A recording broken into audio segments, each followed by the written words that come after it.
Einen wunderschönen guten Abend, Ladies and Gentlemen. Herzlich willkommen zurück zu einer neuen, weiteren Folge Magic Live Show. Hier auf Episode 25. Ja, es ist unfassbar, oder? Herr Priller, wir sind wieder da. Ey, unfassbar, wie schnell dieser Monat rumging. Ich weiß nicht, geht's dir auch so? Ja, mir kam es so vor, als wäre das erst gestern gewesen, Episode 24. Aber nein. Geht's euch auch so? Das ist die Frage, ja? Das ist die alles entscheidende Frage. Ich habe mir gedacht, so irgendwie 4 Wochen, warum sind 4 Wochen so schnell rum? Das ist unfassbar. Aber diesmal haben wir es mit der Vorbereitung tatsächlich gar nicht so schlecht hingekriegt.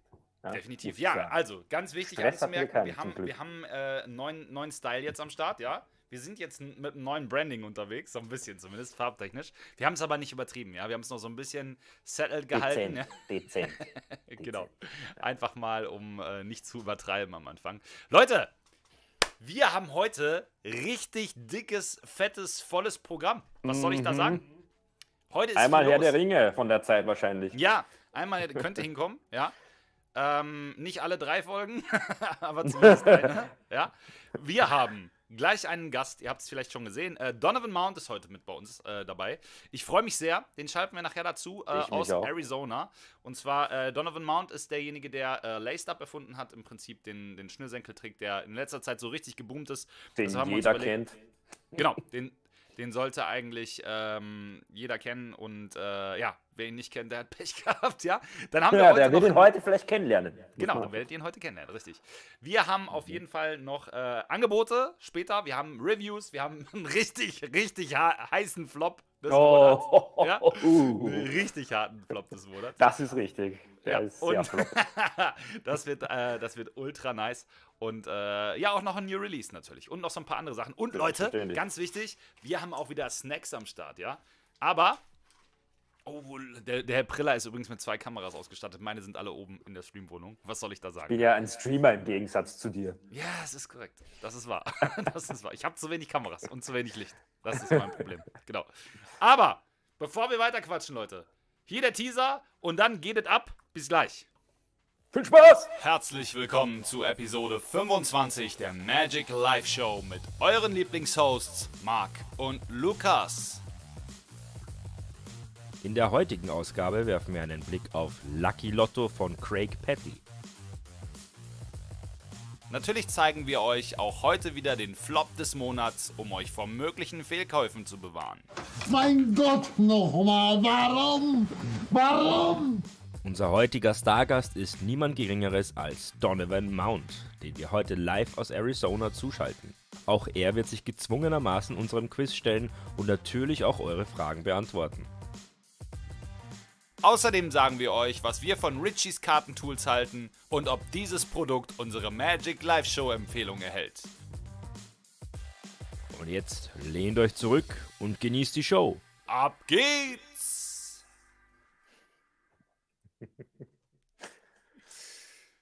Ja, ab geht's, Leute.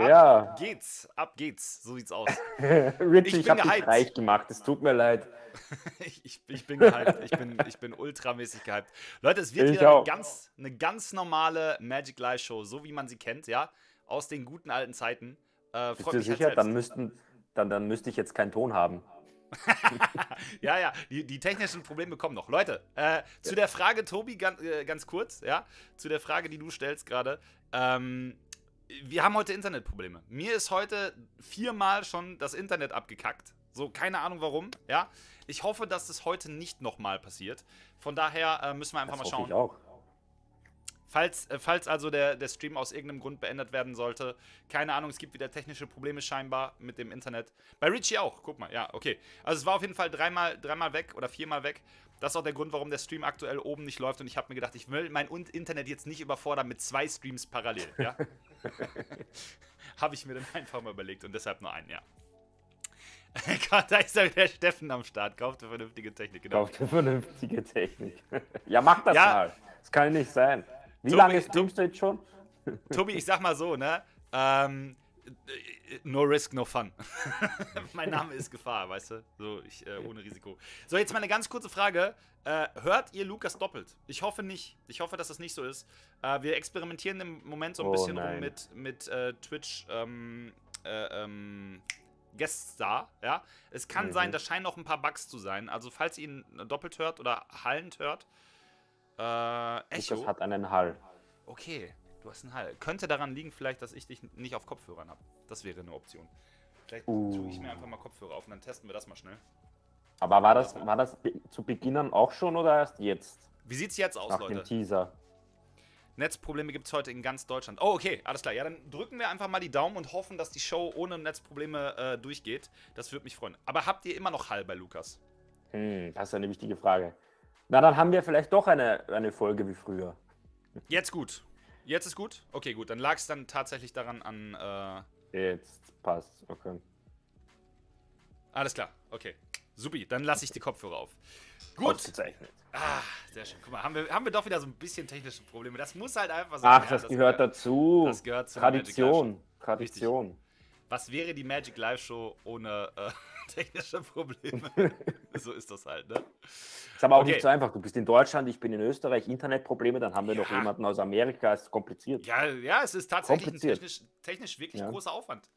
Ja, Ja. guck mal, und der Streamlabs-Bot sagt, dass heute die nächste Magic Live Show ist. Das finde ich gut von ihm. Oh, danke für die Erinnerung, wir haben es schon fast verpasst. Ja, wir haben es verpasst, ja. Okay. Leute, wir sind zurück, ja. Wir geben uns Mühe, dass wir endlich wieder regelmäßig streamen, ja. Warte mal. Brille hast du- Ja.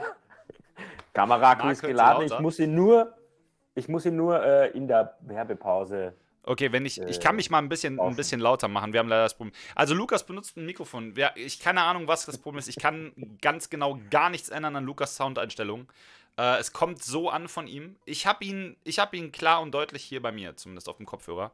Keine Ahnung. Also wir müssen leider im Moment das Guest-Star-Feature benutzen von Twitch, weil wir das anders mit einem Gast nicht vernünftig geschissen kriegen. Das funktioniert halt auf Twitch eigentlich sehr, sehr gut, ja. Aber ich weiß es nicht. Jetzt also wir müssen ist es schön. Ja, bei mir das Mikrofon. Ich habe mein Mikrofon ein bisschen lauter gemacht noch, dass wir ungefähr gleich laut sind. Weil gestern haben Lukas und ich nämlich gequatscht im Test oder vorgestern und da war ich bei Lukas leise. Und Ja, hab gerauscht. das war komisch. Es ist merkwürdig. Übersteuert, leise. Gestern Irgendwas scheint stimmt da nicht. tatsächlich so ein bisschen hin und her zu sein. Ne? Ich bekomme eine Benachrichtigung, dass Lukas mit der Magic Live Show live ist. Habe ich nicht mitbekommen. Ey, habe ich auch gerade gekriegt. Habe auch schon gedacht, Herr Priller ist als Gast live. Wie macht man das denn? Wie macht man denn das? Ich weiß es nicht. Alter Schwede. Ey, Palin, das kann ich so nicht stehen lassen. Richtig. So, aber Leute, kommen wir einfach mal Wir ein haben bisschen ein straffes Programm, wir müssen beginnen. Richtig. Wir müssen ein bisschen Gas geben. Wir haben wirklich heute extrem viel vor. Wir werden nachher nochmal in Richies Tools eintauchen, so ein bisschen. Richie ist ja auch am Start und da kommen wir aber zum Schluss zu. Vorher kommt das, was unausweichlich ist für uns, ja. Und ich sag schon mal, gehört das dazu, ja. danke an Katja und Andi. Die haben uns in dieser Vielen Episode Dank. diese Snacks hier gesponsert, ja. Ich weiß nicht, ob ihr es gesehen Guckt habt. euch das an. Genau, wir haben hier gutes Asia-Food bekommen. Ich bin mir tatsächlich überhaupt nicht sicher. Wir haben gerade versucht rauszufinden, was das hier ist. Wir sind uns beide Ja, selbst nicht und sicher. Ich habe mich gefragt, ob man das nicht vielleicht braten muss. Es sieht so aus wie so ein asiatischer, fertiger Grillspieß für den Grill. es sieht so Für aus. den Grill. Deshalb, also hiervor habe ich Ja. auch am meisten Angst, muss ich sagen. Ja, das andere sieht hier dieser Das andere sieht ja ganz gut aus. Rollensnack. eigentlich. Ich würde aber sagen, lass uns damit anfangen, weil das andere Also wir haben ist hier noch das hier. die Big Roll, die ist ja eher so Chips-mäßig am Ende, ne? Tasty and easy, was auch immer Tasty. das in dem Zusammenhang bedeuten soll. Und wir haben ein Getränk. Dankeschön, dass wir nicht verdursten müssen. Das ist immer gut. Wir meinen Tofu. Ach, ihr habt euch das gar nicht gekauft. Jetzt verstehe ich, Das wie ist der ja Hase läuft. unfair. Jetzt verstehe ich, wie der Hase läuft, ey. Ganz ehrlich. Ei. Ja, gut. Ja, das ist Sojaprotein. Ja. Also, wir haben einen Jelly-Drink. Litchi Jelly-Drink. Ja, der ist zum runterspülen. Runterspülen. Genau, das Ganze. So, warte mal. Ja. Irgendein Knopf, das Das ist Contains Nata de Coco. ich muss hier auch nochmal auf Kameragerät machen. Contains Nata de Coco. So, jetzt Fokus. Genau. So, wir haben den Jelly-Drink Gut, Litchi. Ich schneid mal den Spieß auf. Glaubst du, wir sind bekloppt, sagt Andi. Ja gut, wir starten hiermit, ja? So bekloppt wie wir ist scheinbar niemand. Das ist, schade, glaube ich, krieg das scharf, gar nicht. kann das sein? Ich kriege das gar nicht auf, ich habe nichts zum Übrigens, ich Beispiel. Tut mir verwende leid. jetzt hier, ich habe von Marc ja ein Paket bekommen. Jetzt habe ich das ganze Konfetti von ihm. Nein, und das ist nicht das das hat Ganze. sich schon mittlerweile im ganzen Wohnzimmer verteilt. Palin hat auch Konfetti von mir bekommen. Jeder, der das bestellt. Oh, Claudia, vielen Dank für dein Geschenk-Abo an Katja. Dankeschön. Ich danke dir. Vielen, vielen Dank. Dankeschön. So, wir kloppen uns jetzt erstmal hier muss hier- richtig lecker das Zeug rein. Ich habe Angst. Ich mache jetzt gerade die Spieße auf. Ja, ich auch. Und das ist gar nicht so einfach. Das ist ganz schön ölig. Ich habe hier extra dein Close-Up-Pad mit einem Plastik. Boah, die muffen aber ganz schön gut. Ja, es sieht auch jetzt nicht so lecker aus, muss man sagen. Und es ist wirklich sehr ölig. Sehr, sehr ölig. Es sieht nicht so lecker aus. Aber gut. Ich nehme ja hier ein Taschentuch. Aber weil es das reicht, sehr wenn wir einen ölig essen. eben. Oh Gott, ist das widerlich. Wer weiß, vielleicht schmeckt es uns so sehr, dass Wir nichts wir anderes mehr essen hier. wollen, außer das. Lecker, öliges Sojaprotein. Na gut, bist du soweit? Prost! Mahlzeit! Warte. Du hattest ja noch kein Abendessen, hast du gesagt. Na, Nee, dann? ich habe kein Abendessen, aber ich glaube, danach werde ich auch nie wieder essen. Ich sehe warte ganz kurz. Chiliflocken. Ja? Es riecht eklig. Naja, Boah, doch. es riecht wie. Weißt du, wie das riecht? Wie Instant-Rahmenpulver. So riecht das. Also wenn es Okay. jetzt gerade gelüftet ist. Ja komm, wir probieren mal. Oh. Ja.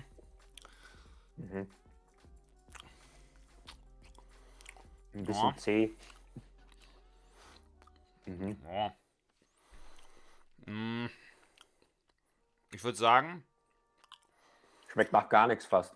ein bisschen, also scharf, ein bisschen. Bisschen so scharf. Mhm. Ja. Ich würde sagen, wie kann man das beschreiben? So, Naja, also ich würde mal sagen, von einer Skala 1 bis 10, 2. geschmacklich. Ja, würde ich auch sagen. Also es schmeckt so ein bisschen wie, also stellt euch vor, ihr seid im Töpferkurs und fällt euch so ein bisschen Ton auf den Boden und da ist aber vorher so Chili-Soße hingefallen. Dann hebt ihr das Ganze auf. Spuckt vorher noch drauf, Ja, damit es ein bisschen ja. Von flüssiger der ist. Konsistenz so ein bisschen so, ja. Ja, wenn du noch willst, hier sind noch 4. Also also- es ist nicht schlecht, Ja, es ist nicht das Schlimmste, was ich jemals gegessen habe. aber es ist auch nicht das Beste. Aber das Ding ist, es schmeckt so ein bisschen wie Fleischersatz, ne? Und es schmeckt so ein bisschen Es schmeckt von der ein bisschen Konsistenz wie, bisschen wie Fleisch. es schmeckt ein bisschen wie fades Hühnchen. Ja, ich versuche gerade rauszufinden. Es ist ein bisschen scharf, es ist nicht so scharf. Von unserem Chinesen ist das Frosch. Nächstes Mal könnt ihr euch was Ekligeres überlegen. Es war gar nicht Ja. so schlimm. Ja, klar. Wahrscheinlich bereue ich das. was Ich hau grad den gesagt jetzt weg, den ganzen Spieß. Ja, gleich so in einer halben Stunde ist Show vorbei. Aber es Also- ist schon ein bisschen scharf, darauf muss man hier so einen Jelly-Drink trinken. Finde ich gut. Hier, das hier.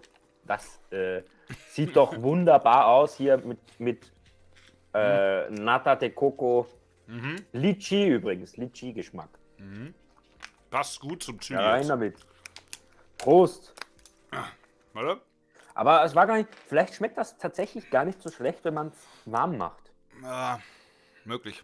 Wenn man es in der Also- Pfanne anbrät. Also ich muss ganz ehrlich gestehen, wenn mir jemand gesagt hätte, dass es kein Fleisch ist, oder dass das Fleisch ist, hätte ich gesagt, hätte eine komische Konsistenz, aber mit genügend Geschmacksstoffen funktioniert das scheinbar, ne? Geschmacksstoffe ist wahrscheinlich das Stichwort. Geschmacksverstärker. Ja. Okay, so, auf euch, Leute, ja. Unser Ja, ich sehe schon hier, CC Jelly. Jelly Drink. Wir hatten ja mal so einen Gras Jelly Drink. Ja, ich weiß das nicht, war ob ihr doch euch erinnert. wunderbar. Das war echt Das ist eine ekelhaft. Spezialität in Vietnam, glaube ich. Ich habe so ein bisschen von dem Tofu im Zahn hängen jetzt. Warte kurz. Das war's. Ich fand's gar nicht so schlimm. Ja, ist raus. Nächstes Mal könnt ihr ja ruhig wirklich was Ekligeres nehmen. Das war doch wirklich. Das war ein Kinderspiel. Ja, Kinderspiel, ne? Okay, weiter geht's. Prost! Prost auf euch. Ja, riecht gut.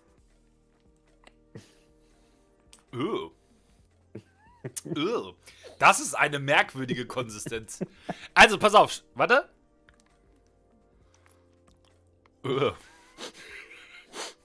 Wow. Ich kann original beschreiben, wie das schmeckt. Original. Pass auf. Ich auch. Also die Konsistenz, also Geschmack Litschi, definitiv, ne? Aber jetzt pass auf. Die Konsistenz, original, wenn ihr krank seid und ihr habt so richtig Schleim im Hals, zieht dann so richtig den Schleim so hoch und da sind so Bröckchen drin. So ist das von der Was ist denn Konsistenz. Schleim? So ist das von der Konsistenz auf jeden Fall. Schmeckt aber dann nach Litschi halt, ne? Also wenn ihr vorher einen Litschi-Drink getrunken habt, holt das dann hoch, ja? Dann dann habt ihr ja was Gutes. Ist schon ein bisschen Weißt du, komisch, ich finde, ne? das schmeckt wie der Litschi-Saft vom Asiaten, ganz normal. Aber diese Stücke da drin, die dieses machen mir ganz... Jelly-Ding ist einfach so wie diese Bubble-Tea-Kugeln, nur in schlecht, in extrem fest auch so.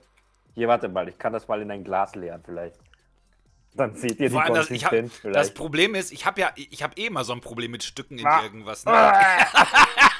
Siehst du? Sieht sogar so aus. Guck, jetzt stell dir vor. Mach mal Das ist weiter. ein bisschen so, Mach mal das ist weiter. ein bisschen so, als hätte man Verstopfung. Und ja, So. da kommen so Pfropfen. Jetzt da kommen sag so mir, dass Pfropfen das raus. nicht aussieht wie Auswurf. Da kommen so Pfropfen raus. So, hier. Das ist da drin. Ja. Pfropfen. Prost. Das ist wie so Pudding, der nicht richtig fest geworden ist. Also, dass du das jetzt in ein Glas geschüttet hast, das war's nicht besser.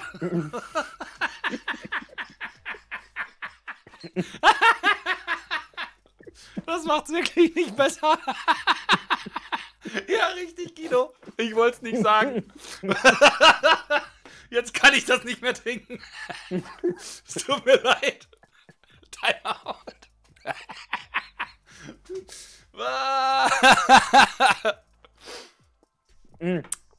Hast du deins gekühlt oder ist deins warm? Es ist warm. Ja, dann bist du selber schuld. Der Briller kennt nichts. Ja, ist lecker. Schmeckt? Hier, Ejakulada. ich zeig's euch nochmal. Ejakulada, Hier. halt. Ja, komm, ich nehme mir auch noch einen. Das kommt so in, ja. Es verstopft etwas Alter, die Öffnung. dieses Jetzt! Ja. Brille, Alter, jetzt hör auf damit. Mach das weg. Ich wollte es dir schmackhafter Mach machen. das weg. Ach, das ist lecker. Ja, Ich trink mal ruhig. würd mir das wieder kaufen sogar. Danke für das dein danke für das Getränk. Guck, da kickt sofort der Streamlabs-Bot rein. Das sieht nach Nierenstein Danke aus. für diesen mein Snack. Gott. Ja, Dankeschön, genau. Also das schmeckt wirklich gut. Warte, ich zeige euch nochmal die Sunmagic ist gerade Nierensteine. beim Essen, ja. Boah, Alter. Ja, trink mal. Boah, nee, ich kann... Sorry, seit das in diesem Glas war, ich kann das nicht mehr trinken. Echt nicht. Geht... Es geht nicht.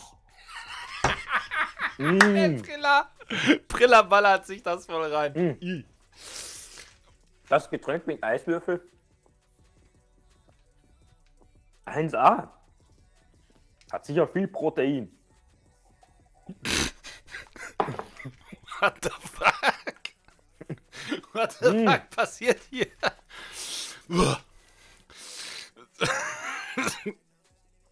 Das geht runter wie nix. Jetzt übertreib nicht. Das geht runter wie nix. Übertreiben. Ja. Also das finde ich besser als die Spieße. Ja, ich würde die Spieße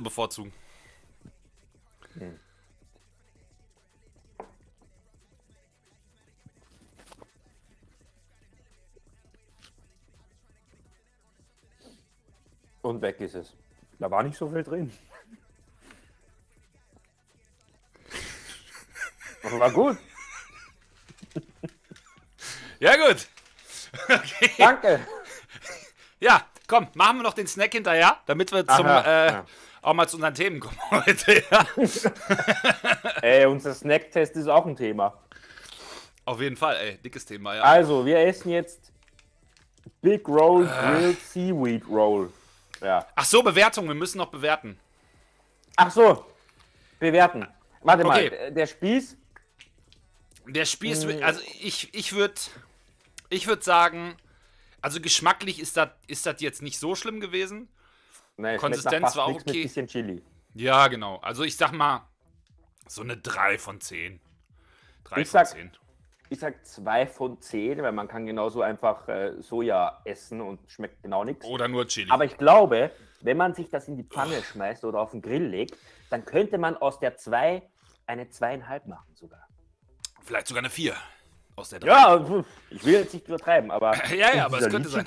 Dieses Lychee-Getränk, Okay. Da muss wir ich sagen, hat von mir eine 7 von 10. Ja, schmeckt wirklich gut.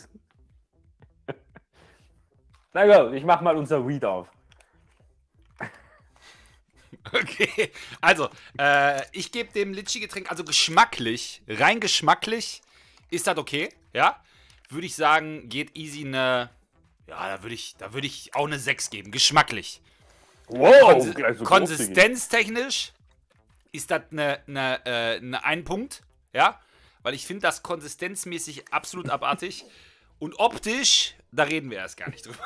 Aber geschmacklich auf jeden Fall okay. Ich kann es nur leider so nicht trinken. Es tut mir leid. Gut. Okay, weiter geht's. Seaweed. Ja, wir haben jetzt hier Seaweed Roll.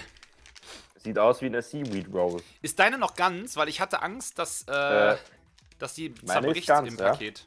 Nein, Ich glaube, meine ist ein ganz. bisschen. Meine Ach ist, so, glaub ich, ein nein, sie bisschen ist doch nicht ganz. Das sieht aber auch strange Sie aus. ist, außer sie ist nur so groß. Sieht ein bisschen Ach aus so, wie, deins ist auch nur so groß. wie ein fester Köttel. Irgendwie. Es Ja. riecht. Es riecht original wie die Hundeleckerlis von Livy und Ivy. Boah, das ist komisch. Komischer Duft. Das ist halt einfach genau das gleiche Zeug wie das, was um Maki herumgewickelt wird. Ja, ich weiß. Das Aber müsst ihr rauchen. es ist getrocknet halt, ne? Ja, probieren wir mal. Komm. Prost. Guten Hunger. Boah, Oh, ganz schön fischig aber volle Kanne fischig. Alter. und ein bisschen scharf. Aber schmeckt gut. Es ist scharf, aber dieser Fischgeschmack, der passt mir nicht. Alles andere geht. Boah. Wenn der Fischgeschmack weg ist, lecker. aber diesen Fischgeschmack, oh, der ist schon hart. Oh, ich finde das richtig gut. Aber wo kommt der Fischgeschmack Boah. her? Das kann unmöglich sein, dass Das diese kommt aus dem Meer. Naja, aber ich sag mal Das ist so. richtig gut. Oh, das ist extrem gut. Extrem gut. Echt, findest du das extrem gut? Ich hatte mal vom Asia-Shop so Seaweed Chips. Ja. Die haben so ähnlich geschmeckt. Nur ist das fischiger und schärfer. Es ist schon ziemlich scharf. Also die Schärfe ist geil, die gefällt mir gut. Aber dass du sagst, dass das extrem gut schmeckt, dieser Fischgeschmack, der Ja, passt mir persönlich gar nicht. Extrem gut. Und wenn man über den Fischgeschmack So weg ist, süß scharf. Süßlich Ja. scharf. fischig. Das war alles. Ich will mehr. Ich bin ja echt nicht so der Fan, ne? Hier, ich habe schon alles aufgegessen. Was Dieser, kriegt der Briller sonst so? dieser Fischgeschmack, der passt mir nicht. Also, Martha, Ich sag du bist doch diejenige, die nach Japan will. Grilled Seaweed Roll. Das Problem ist an der Sache, ich sag mal so, ich habe Schlimmeres gegessen. Verdammt, jetzt habe ich das ausgetrunken schon. Boah, du bist eine perverse Sau. Habe ich dir das eigentlich heute schon gesagt? Nein, noch nicht. Also, es ist Grilled Seaweed Roll, ja, wie gesagt, tasty and easy, spicy flavor. Empfehlung von mir. Ja, ich bleib bei Pizza. Ja, du Ah, bist jetzt lacht langweilig. wieder. Du bist nicht offen für Neues. Nee. Du bist einfach ein Nee, bin ich Banause. nicht. Sagst du, Doch, du bist ein Bauer. glaub du dir erstmal einen Schnitzel mit Soße rein, bevor wir darüber weiterreden, über das Thema. Also von mir kriegt dieses Produkt erstmal nochmal danke für die Snacks. Ja, also Ja. ich hatte, es wird wirklich Dankeschön, keine schlechte genau. Auswahl heute. Ja, Wenn ihr uns auch was schicken wollt, schreibt uns an. Wir nehmen alles an, außer Lebendes. oh ja, bitte, nee, oh, ja, ja, bitte nicht. Von mir kriegt dieses Produkt 12 von 10 Punkten. Ist das dein Ernst? Du bist Fischfan, ja? So fischig war es gar nicht dann. Du musst Ja, mehr ich- davon essen. Ich Dann finde schon, vergeht dieser ich Geschmack. hab ja schon alles gegessen, ne? Aber, also ich muss sagen, die Schärfe ist geil, weil die brennt auf der Zunge jetzt noch. Finde ich gut. Ja, Ja, es ist so ein brennt. bisschen so ein Nachzünder, ne? Ich esse ja gerne scharf. Ja, ja, schon.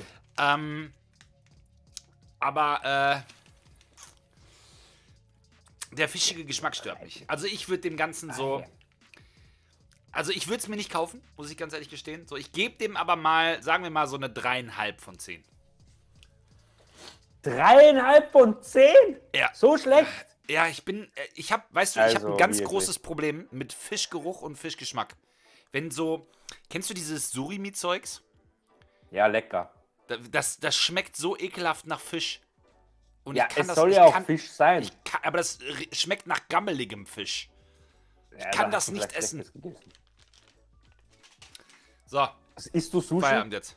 Ja, ich liebe Sushi. Aber der schmeckt halt nicht so wie das nach Fisch. Ich habe keinen Lychee-Saft mehr. Ich schick dir was rüber, keine Sorge, ich heb den auf und schick den dir.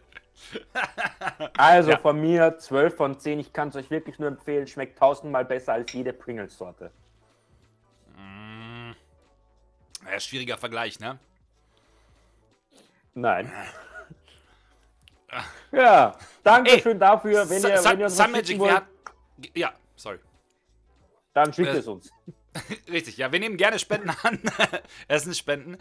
Surströmmling ist ein Muss.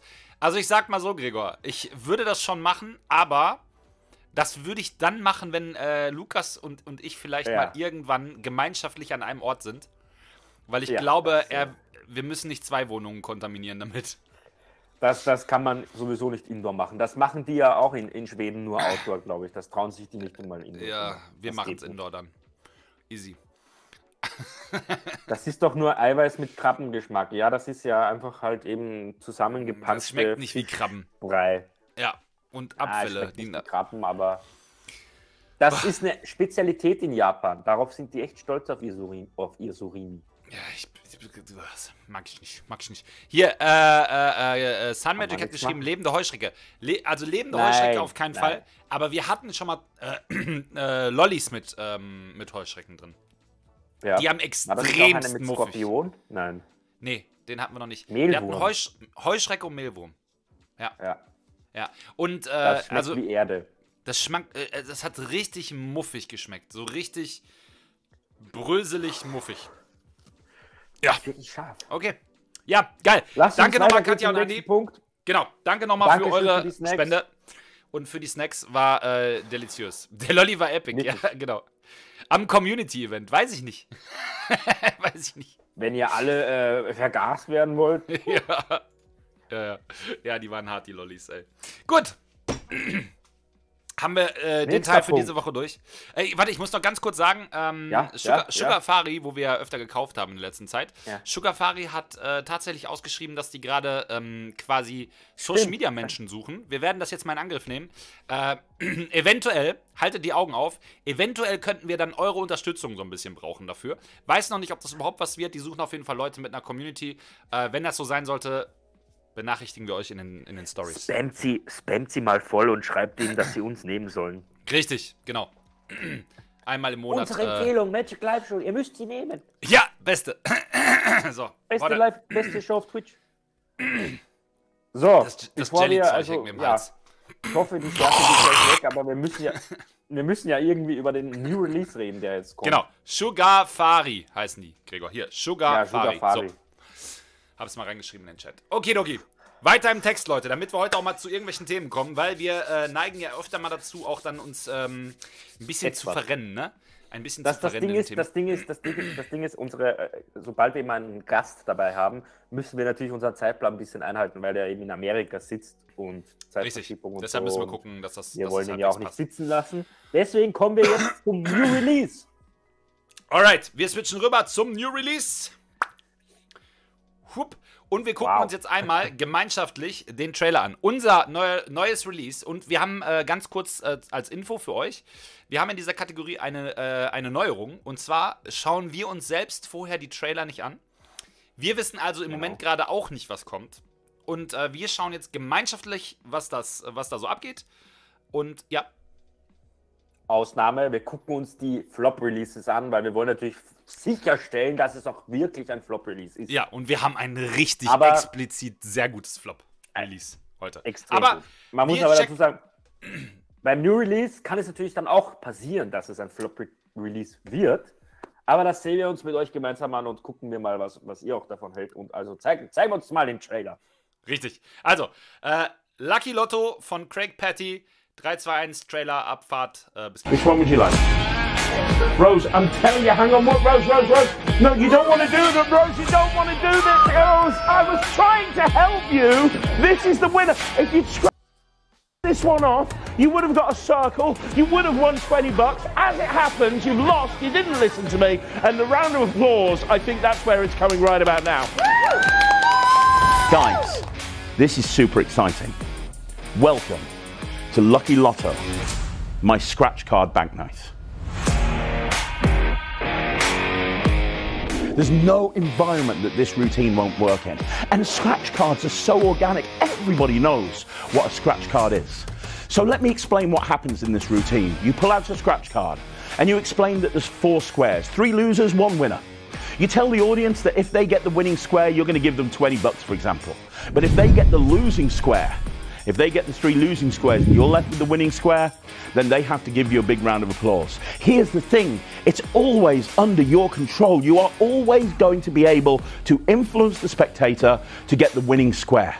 But the cool thing is there is no forcing, there is no manipulation, and there is no sleight of hand. You can very, very easily make sure that the spectator loses every single time without having to verbally or physically force them in any way. Anybody here ever played scratch cards? Ever in their life? Have they ever played?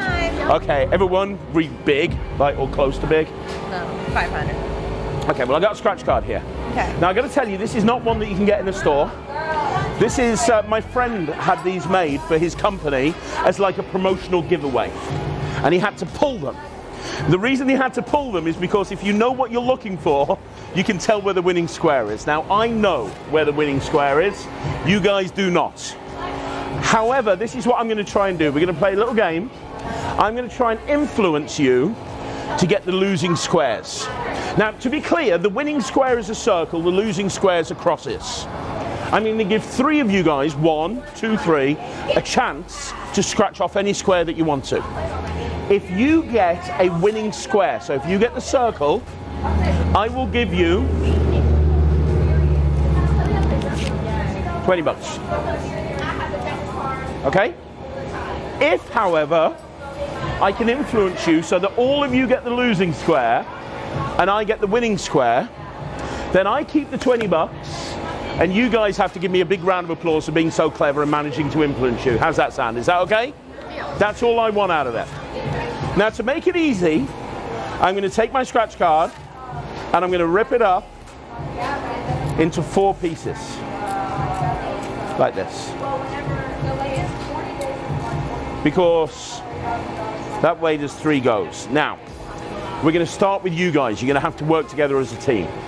We're going to call this 1, 2, 3, and 4. Do not let me influence you. I even have a $50 here so we can scratch. Do not let me influence you. If you get a cross, you win the 20 bucks. I'm not going to change your mind or anything. I'm hoping by what I've already said will make you lose this. 1, 2, 3, 4. You guys between you decide which one you want. That one there. Do you want to change your mind, or are you okay with one? Okay. One of you has to scratch. Have a look. If it's a cross, you've lost. If it's a circle, you've won. What did you get? Oh, is it a cross? Oh, how's my acting? Oh, how did that happen? Oh, what a shame. I'm not out of the woods yet. This is your chance. Are you tweeting about how good the magician is? I did take a picture. Oh, hashtag magician is great. Hashtag time of my life. Exactly. Hashtag shuffle girl. $20. 1, 2, 3. This is your chance. If you get a cross, you win. If you get a circle, you lose. We'll put that one away so we know what we're doing. 1, 2, 3. What you got?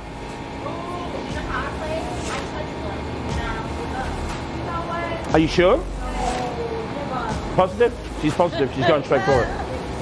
Oh, man! How do we know there's a circle? I'm down to Rose. Rose, now let me explain. Hang on, hang on. I like your style, Rose, but here's the thing. Do you know why I always win this game? I'll explain why in a second. There's a 50-50 chance that you're going to win this. But there's a 50% chance you're going to lose. I'm going to make you lose. Which one do you want? Hang on, no, hang on. Rose, okay. Here's the thing. I can see you want that one. Here's the thing. Let me explain. The reason I always win this, I always give somebody a chance to change their mind at the end. Now, I'm telling you right now, you should pick this one because this is the winner. Which one would you like?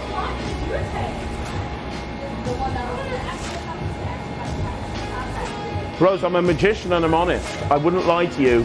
This is the winner. Which one would you like? Rose, I'm telling you, hang on, what? Rose. No, you don't want to do that, Rose. You don't want to do this, Rose. I was trying to help you. This is the winner. If you'd scratched this one off, you would have got a circle. You would have won $20. As it happens, you've lost. You didn't listen to me. And the round of applause, I think that's where it's coming right about now. I get the 20, and you get this to remind you of the special occasion. There you go. That was fun. Thank you. Thank you so much for helping. You guys have an amazing night, all right? Take care of yourselves. Thank you so much. I'm so excited to be sharing something with you that's been part of my act for the last 7 or 8 years. Welcome to Lucky Lotto, my scratch card bank account.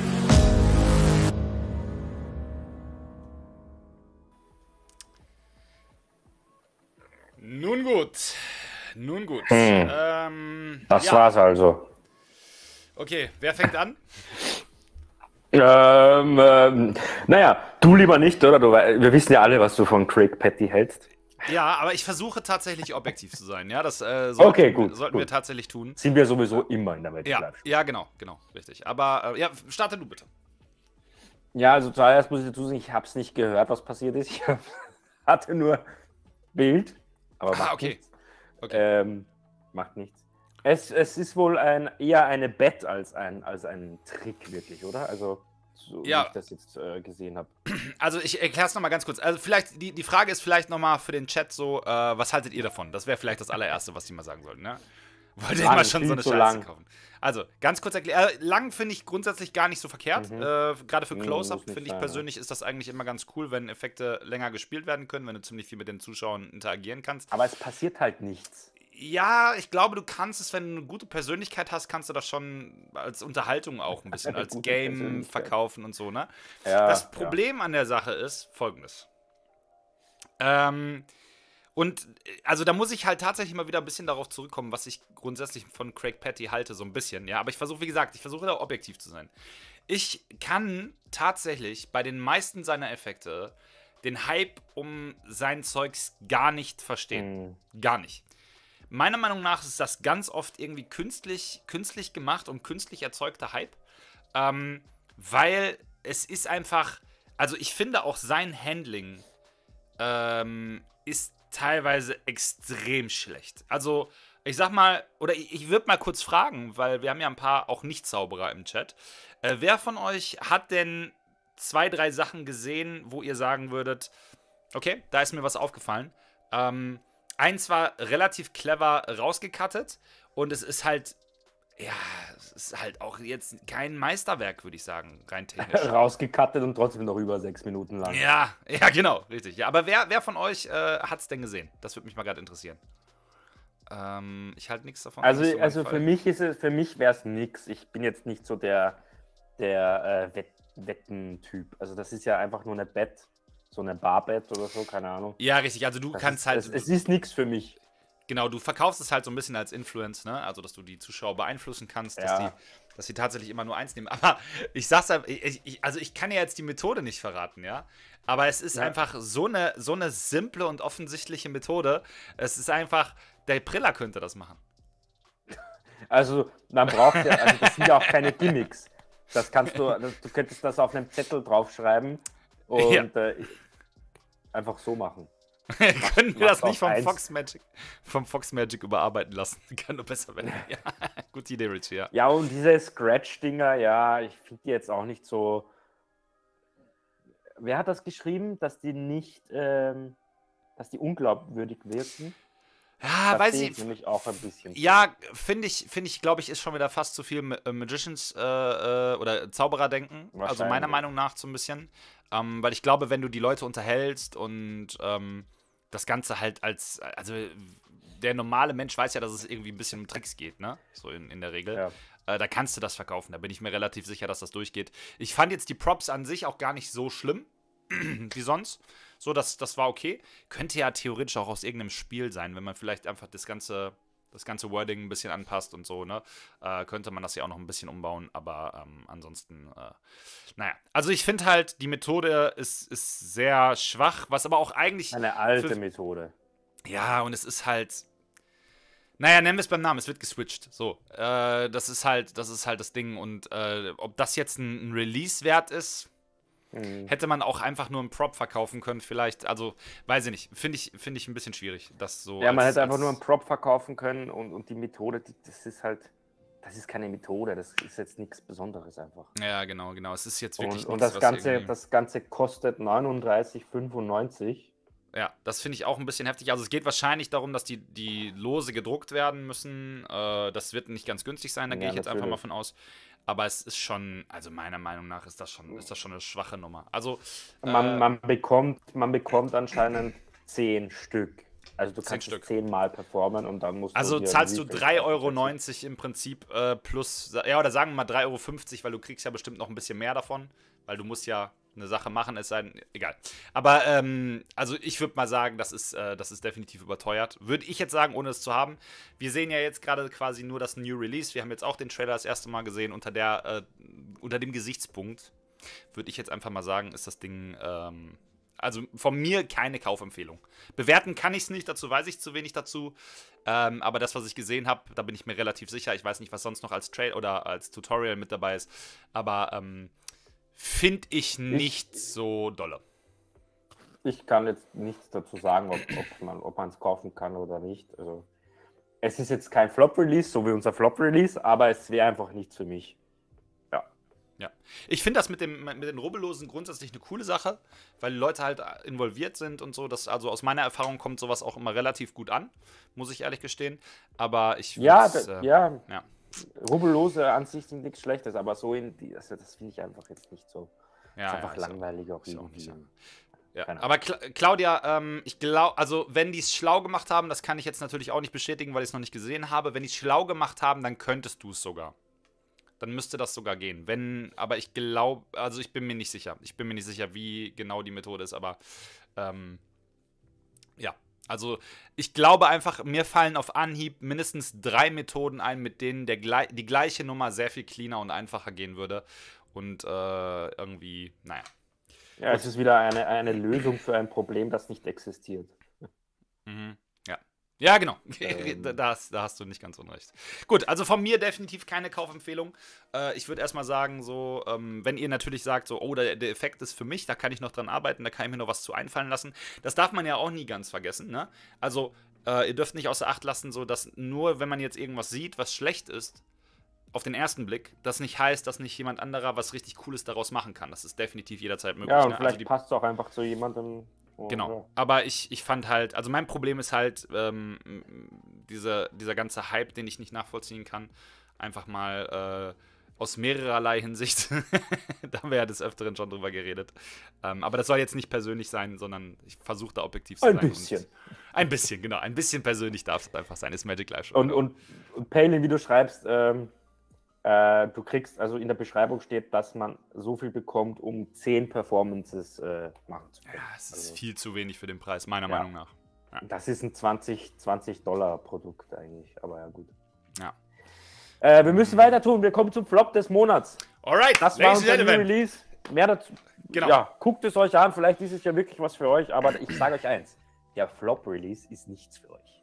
Genau. Also, Leute, ich hoffe, ihr sitzt alle gut. Wir kommen jetzt. Wir switchen schon mal rüber, ja?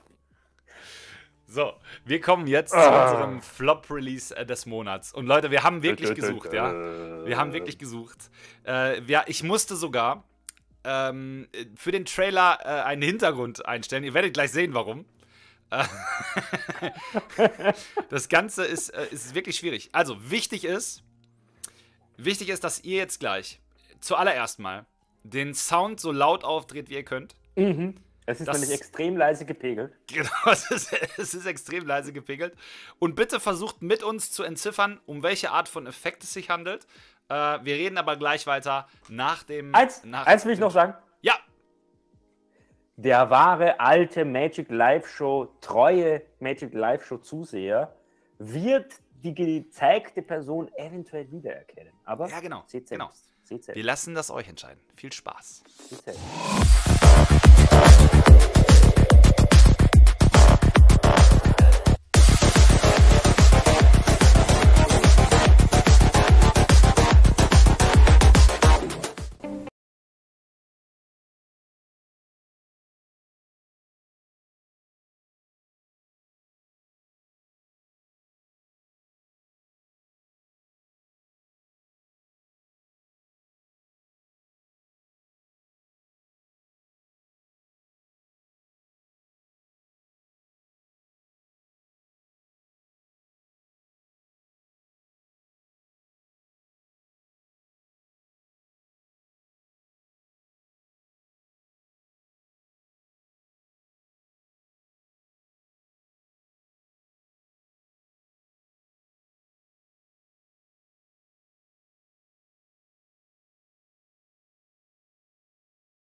Ich kann mir das gar nicht ansehen.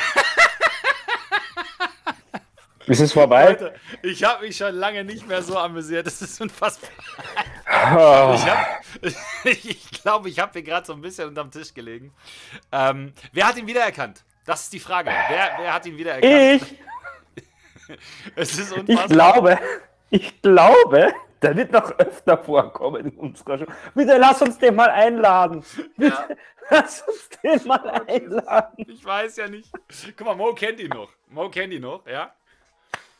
Ja. Das war großartig, ne?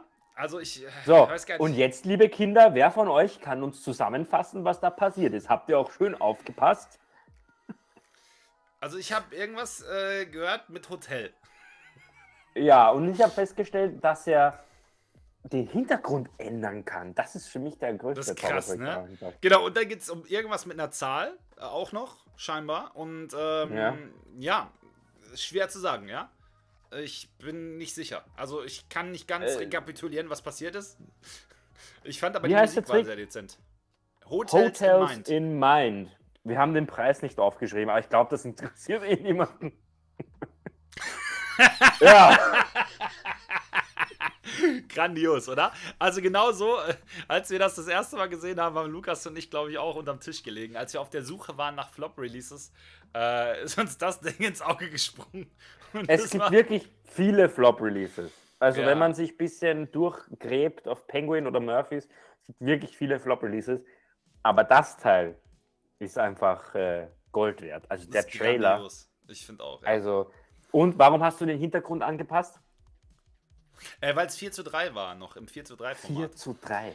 Wir konnten leider nicht ganz 4:3. seit wann es dieses Video gibt, aber ich denke, dass es mit der alten Hi-8-Kamera gefilmt wurde. Ja, wahrscheinlich.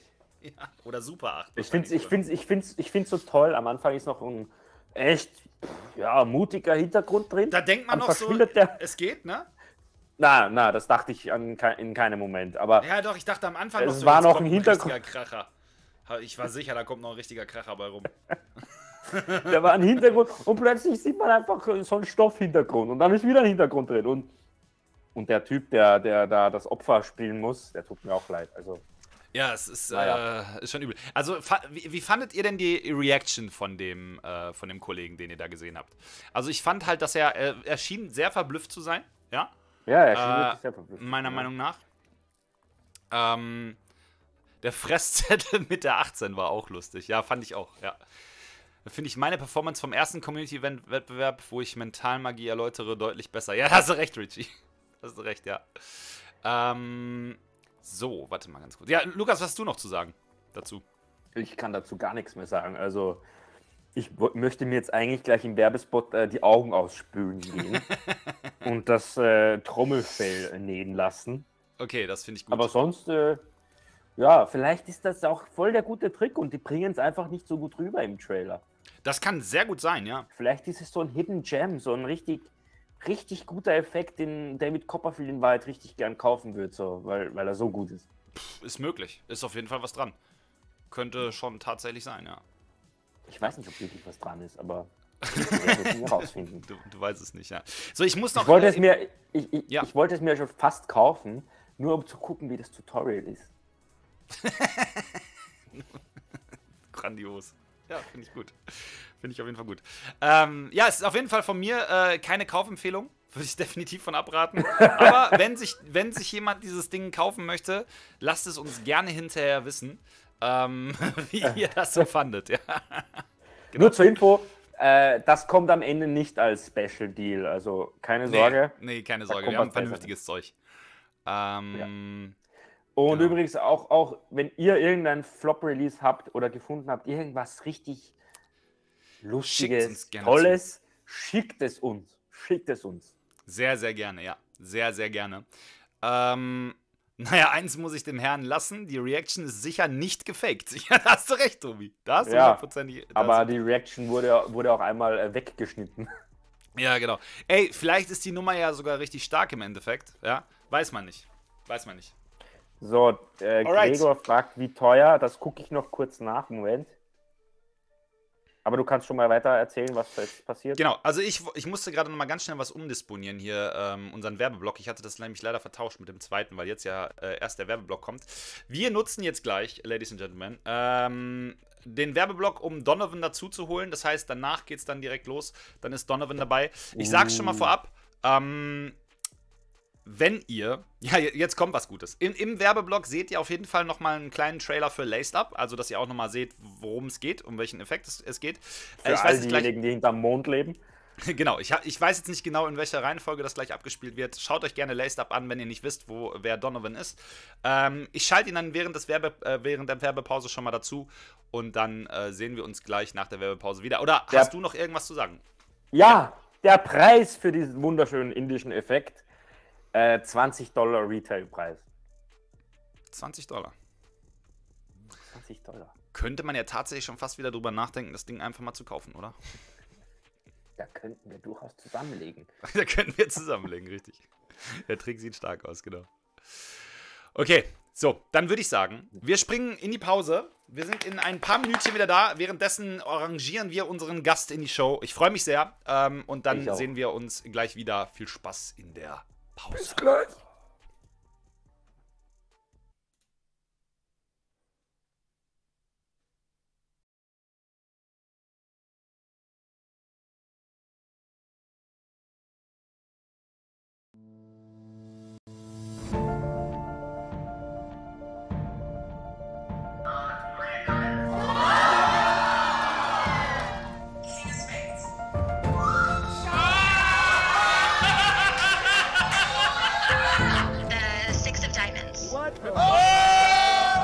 I'm Jonathan Levitt, and this is The Stranger.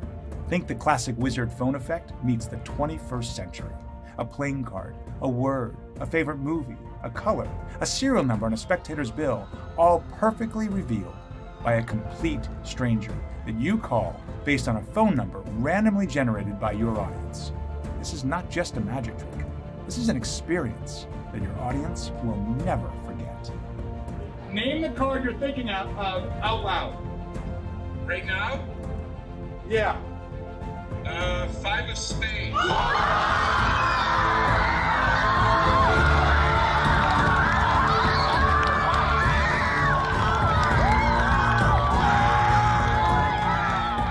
This is not just a card trick. The stranger can reveal a word from a book test, or an instant book test, a house number on an address, or a birth date. What is it? Get the f*** out of here! Danny, what did you write? Recommended! Unbelievable! You can use NFC tags. The stranger can reveal the searched word from Wikitest. Combine the stranger with CubeSmith to allow a stranger to perfectly match a fairly mixed Rubik's Cube by an audience. And it's perfect for live or virtual performances. Oh my God. Is that 3 reds and 3 whites right down the side? Sean, that is a perfect match. That is a perfect match. The Stranger is one of the most advanced magic apps you'll find today, and the reactions from this effect will be some of the greatest you've ever received. I guarantee it. Try it once, and you'll be hooked. I am so proud to share this with you, and whether you're performing live or virtually, I know that you, like me, will never again want to be without The Stranger.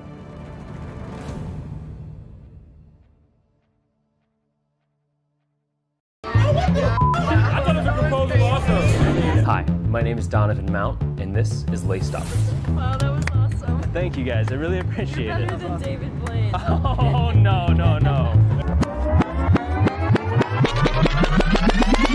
Let's try something. Actually, does anybody have a ring on? No? Okay, we're here. Let's just do this here. Take the ring. Right. Through the shoe, and it's actually like tied on there, right?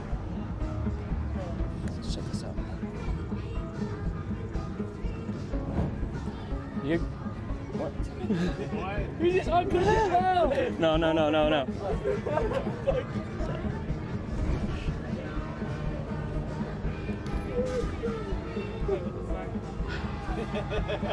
No, here it's the same.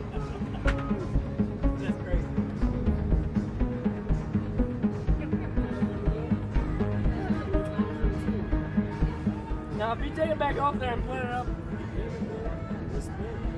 Put it what? Put it back up where it should go.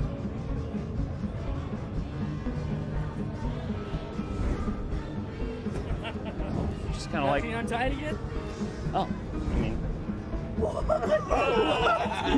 Okay. Dude. This is Laced Up, a completely impossible, mind-melting trick that uses a special set of laces that you will receive. You borrow any ring and instantly link it to the bottom of your shoelaces. But rather than magically remove the ring, you instead remove your tied laces and fuse them to the bottom lace. You untie the laces and return the ring to your spectator. This is Laced Up. And that's your ring, right? When I first saw this trick, I had no idea how it worked, and I mean none. I even asked Donovan when he showed it to me, yeah, but can you move the laces back up to the top? And then he did. It was the most fooling thing I have seen in quite some time. And when I finally learned the secret, it was even better than I could have imagined. There is no setup, no sleight of hand, and it can be performed completely surrounded. All you need to do is lace up your everyday shoes with the special gimmick, and you are ready to go anytime. This might be the strongest trick that you will ever perform. make sure that you get Laced Up by Donnovan Mount.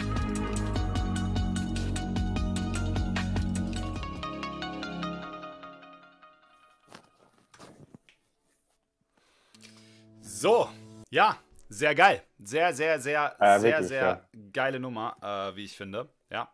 Also schreibt mal alle in den Chat, die das vorher noch nicht kannten. Das würde mich jetzt interessieren, weil das ging ja echt um die ganze Welt. Also, ja, auf jeden Fall. Das so, ich ist sehe, ziemlich Donnovan eingeschlagen. braucht gerade noch kurz eine Sekunde. Er ist gerade dabei, dazu zu kommen. Deshalb sind wir jetzt nochmal ganz kurz zurück. Also es geht gleich direkt weiter. Aber was haltet ihr davon? Also ich finde, die Nummer ist extrem stark. Extrem geil. Und als ich das erste Mal gesehen habe, war ich direkt so, boah, muss ich haben. Einfach. Und deshalb haben wir gedacht, brauchen wir ihn heute auf jeden Fall in unserer Show als Gast, um einfach mal Donnovan. Einer der besten Releases, glaube ich, die letzten Jahre. Wirklich. Würde ich genauso unterschreiben. Meiner Meinung nach einer der kreativsten Effekte, die ich seit langem gesehen habe. Definitiv was extrem Starkes und extrem Außergewöhnliches, kann man, glaube ich, so sagen. So, Donnovan ist da. Ich hole ihn mal dazu. Wir switchen, warte ganz kurz, eine Sekunde. Ich switch schon mal rüber zum Interview. Ich hole ihn mal eben kurz dazu. Gast einladen, Gast einem Slot zuweisen. Zack. Und 3, 2, 1. Here we go. Wir switchen mal rüber. Oh. Sorry. I'm sorry. So, lasst mich kurz gucken. Donnovan ist da. Ich schalte ihn dazu. Hey, man. Can you hear us? Hallo. Yes. Hi. Oh, that's great. You learned German. Very good. Welcome back. Wie geht's? Sehr gut. Ich hoffe, dir auch. You too? How is it going, man? Good, really good. Happy to have you on the show. We were just talking about the trailer and about your Effekt Laced Up. I think that's the thing everyone is talking to you about, right? And but pretty much. Before we go into this, would you like to introduce yourself just a little bit so everyone knows who you are and what you're up to and why you're here? Yeah.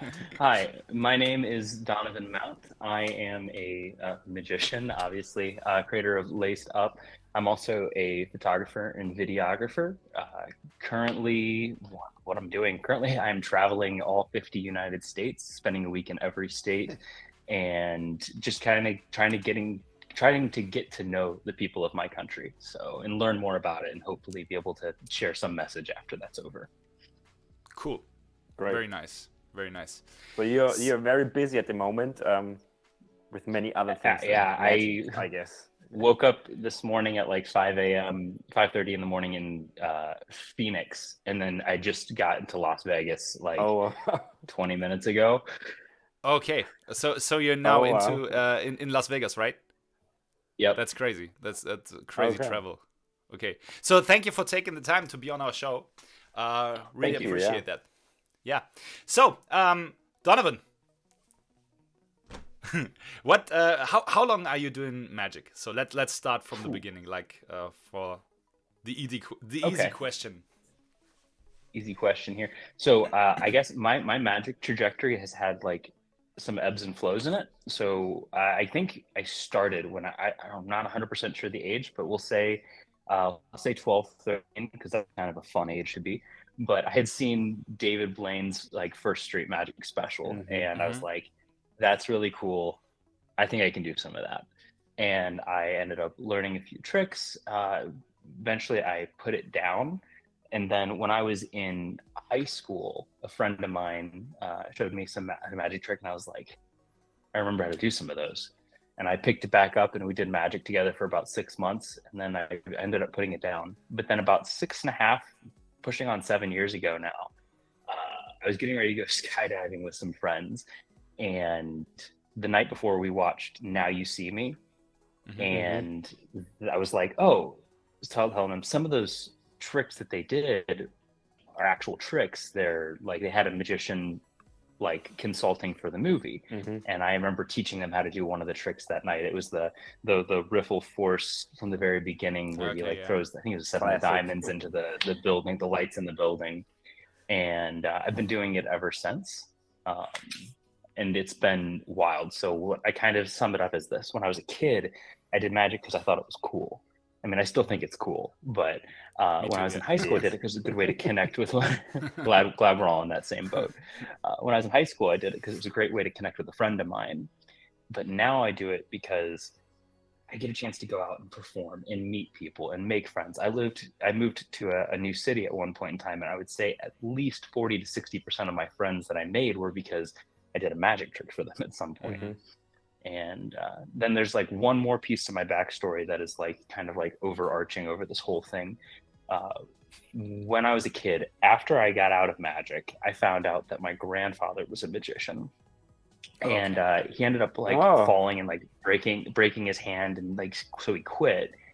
And I'd never seen him really pick up a deck of cards. He never showed me anything until about 7 months ago, right before I started on this trip. I had told him that I was putting out Laced Up and that it was coming out, and I went to see him because it hadn't been released yet, but I wanted to show it to him before I left. And I got there and I saw like a couple decks of cards sitting like by where he sits. I was like, and I thought, I was like, is he doing magic again? Because there's like one deck, okay, but he had like 2 or 3. Yeah. And that's a magician's my thing. grandma was like, evidence, hard evidence. Yeah. My grandma was like, oh, he hasn't put those cards down at all. And we got to sit and jam for like an hour and a half. And it was like the closest that I felt to him ever. And it was, I don't know if part of it was because I was putting out a trick that he kind of got back into it, or that I was into it. But I think it's kind of fun little sprinkle. Nice. Yeah, magic is something very social. Yeah, connecting. Very nice. Yeah. You mentioned David Blaine. I could very well imagine David Blaine performing your trick in his TV special. Like it's just amazing. Yeah, 100%. It's a very great piece. Thank you. It's that was honestly one of the first compliments that I had received, like from like friends that I had shown it to. And he was like, "You should try to talk to Blaine." I was like, he wouldn't do that, or whatever. And now everybody's like, I'm like, this is like just like his old street magic special. It's like, I guess that seems where my that would totally strong influence have came from. Yeah, definitely. Nice. So for how long have you been thinking about Laced Up? So for how long was it on your mind, and how long did you perform it to other people, and before you decided to release it? I would say from now, it's probably been around 3-ish years, maybe a little bit longer that I've been working on it. I worked on it for about 2 years before I even like showed it to anybody outside of like close magician friends. And I don't know how familiar you guys are with everybody at Penguin, but it started out as just the top portion, and then I was showing it around to my friends there, and then we ended up sending it over to a friend of mine, Dalton Wayne. He works as a Penguin guy, but he's like, "Well, could you put it on the bottom?" And I was like, "Yeah, I could." And then that was added, and then shortly after that, it was I pitched it to Penguin. So it's probably been in the works for about 3 years, probably 3.5 by the time it's in like a month maybe. Okay, cool, nice. Yeah, but we can see it in your effect because it's really a completed trick. It's not something like that. Yeah, feels like it's under construction. It feels very well thought out. So yeah. Yeah, so the problem is I was just speaking to Lucas before that during the last month nothing really came out that hit me. Like, there's sometimes there are periods where a lot of cool new tricks and new effects are released, and you want them all, right? Like just want to perform it all. And I have not seen anything really cool besides then Laced Up that was really. And it's really your simple. First release. Yeah, that's just I know. Crazy. Set the bar high for myself right there. Yeah, you did. You definitely did. Yeah, 100%. So, yeah, you can be proud of this one. But besides from Laced Up, what's the thing that you perform, and what's your favorite? Is it more like on stage, or do you feel better like doing close-up magic, or what's your background? Yeah. I much prefer anything from close-up to street. It might be a cliche at this point, but if the magic can happen, if my spectator can touch the magic, that is my favorite. I'd love to be able to put my hand on the shoulder of anybody that I'm performing for. Not that I actually touch every single person, but like that's the kind of distance that I like. Okay. I've been working on some stage stuff. I've done some parlor, so that's fun. But I really prefer that, like, table hopping, close. Let's gather around the chairs at the bar and like do something here on the table or something like that. That's kind of my bread and butter, I would say. And then I think you might have asked this as well, like what I end up doing, like what kind of magic I end up doing. Yeah, right. So I do a little bit with cards, not as much as I used to. I've really grown like a heavy affection for everyday objects. So things like I do a lot with rubber bands, my ring, a coin every once in a while. I still do like the classic. Like I still do an ACR. I do a little bit of work with mnemonica, even though I don't do a lot of card work. But I love. Got a number of different ways that I do, like at any card at any number that I do, that I always love pulling out. But a lot of it is that like everyday. If I can, I've actually built this into my show that I'm working on, a section where I'm just going to ask like, hey, give me something, and kind of use it to like test myself and being like, hey, what can you do with this? And I've got like a couple outs of like things that like I know that I can do with any small object, but then just to see what I can do creatively in that moment. Right. Yeah, that's cool. Right. That's also my favorite. I think you can build the strongest relation when you're doing close-up magic, and it's a totally different feeling than from stage, I think. So I love both, but close-up is something really special. You have to be prepared for. You're never really quite sure what happens next, right? So you always have to be quick on your feet there. Yeah, I've never made somebody cry from the stage. I've made somebody cry in like close up. So like I love that like you're right, that you can build rapport faster. You can absolutely, you can jazz a little bit and intertwine things that you pick up from them, from their lives, or things that you notice if you see them type in their phone password, if you see whatever. Right. Yeah. Right. So Palin wants to know, just to get back to grandfather, he wants to know if he learned you any old secrets, if he teach you any old secrets or from your grandfather. He didn't teach me anything up until the point when I met him right before this trip, and we exchanged some things. He didn't give me too much old secrets. He did actually give me one of my favorite plots that I've like been mulling over in my brain is the when you take a card and you tear it into a ring, and you do that with two of them and you link those. Oh yeah. And I've thought of like two different ways to do that and make it look as seamless as you can. And he randomly brings me out an old, like probably like 50-year-old, like almost magazine like leaflet, and it's for that trick. And I was like, how in the world did you expect that? I mean, did you like know that that's one of the things that I'm interested in?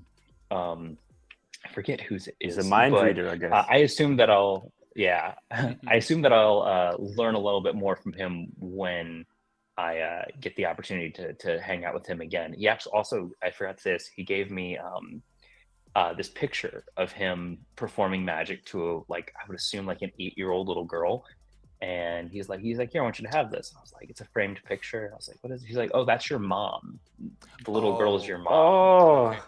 Fun. That's and cool. I was like, that is insane. And then he gave me one of his old wands before I left. So both of those are like two really nice things that I was able to get from that. Yes, funny. That's funny cool. to hear that there's something like you have magic in your family and you weren't really aware of this. So that's a cool thing, right? Cool. Yeah. Very good. Love this. So back to magic tricks itself. If you don't have to answer that, but if I would ask you for your, let's say, 1 or 2 favorite effects that you perform, what would that be? I just learned who this was originally by. I cannot remember the name off the top of my head, but it's a color Monty, but it's called This and That. And it is one that I've been doing since I was probably 14, and I love it. I performed it last night. Like, it's one of those that it's always in my bag. It's always ready to go. And if I don't have it in my bag, I have no way to do it with a normal deck of cards. So I love that.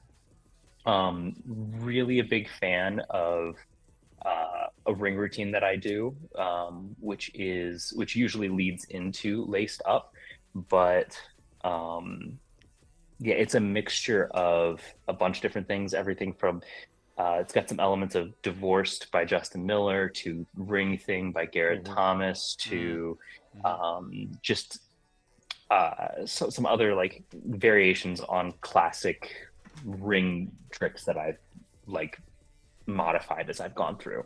Nice. So you build this all into your own routine, then, right? Yeah, and I've got a couple different ways that I'll do it. Usually, I build that up to end it right into Laced Up, but and then I said I do coins, but I don't really do coins. I think I do one, maybe two coin tricks. Yeah, but same for me. Yeah. I really enjoy them, and it's fun. And I'm working on expanding that part of my magic, but as of right now, it's like two. Okay. Nice. So you want to expand your coin magic? Yeah, and because weird thing, when I started doing the little bit of coin magic I did, I was like, what is like something that nobody does? Because everybody does a false transfer, everybody does X, Y, or Z, and at some point, if I can show you guys what I end up doing as a coin routine. But whenever that time comes, I can pull that out. Whenever you feel feel yeah. Oh, whenever you want well, if you want to see what it is, let me turn this down just a little bit so you guys can kind of see. Check the chat if there are any questions. Okay, no worries. It's okay. Yeah. Go ahead. So we'll see how this works, right? But if I take something and put it in here, I'll get a coin, right? Nice, yeah. Now, I don't know if you're familiar with what this is. I mean, we're all magicians here. We should probably know, but it's a US $50.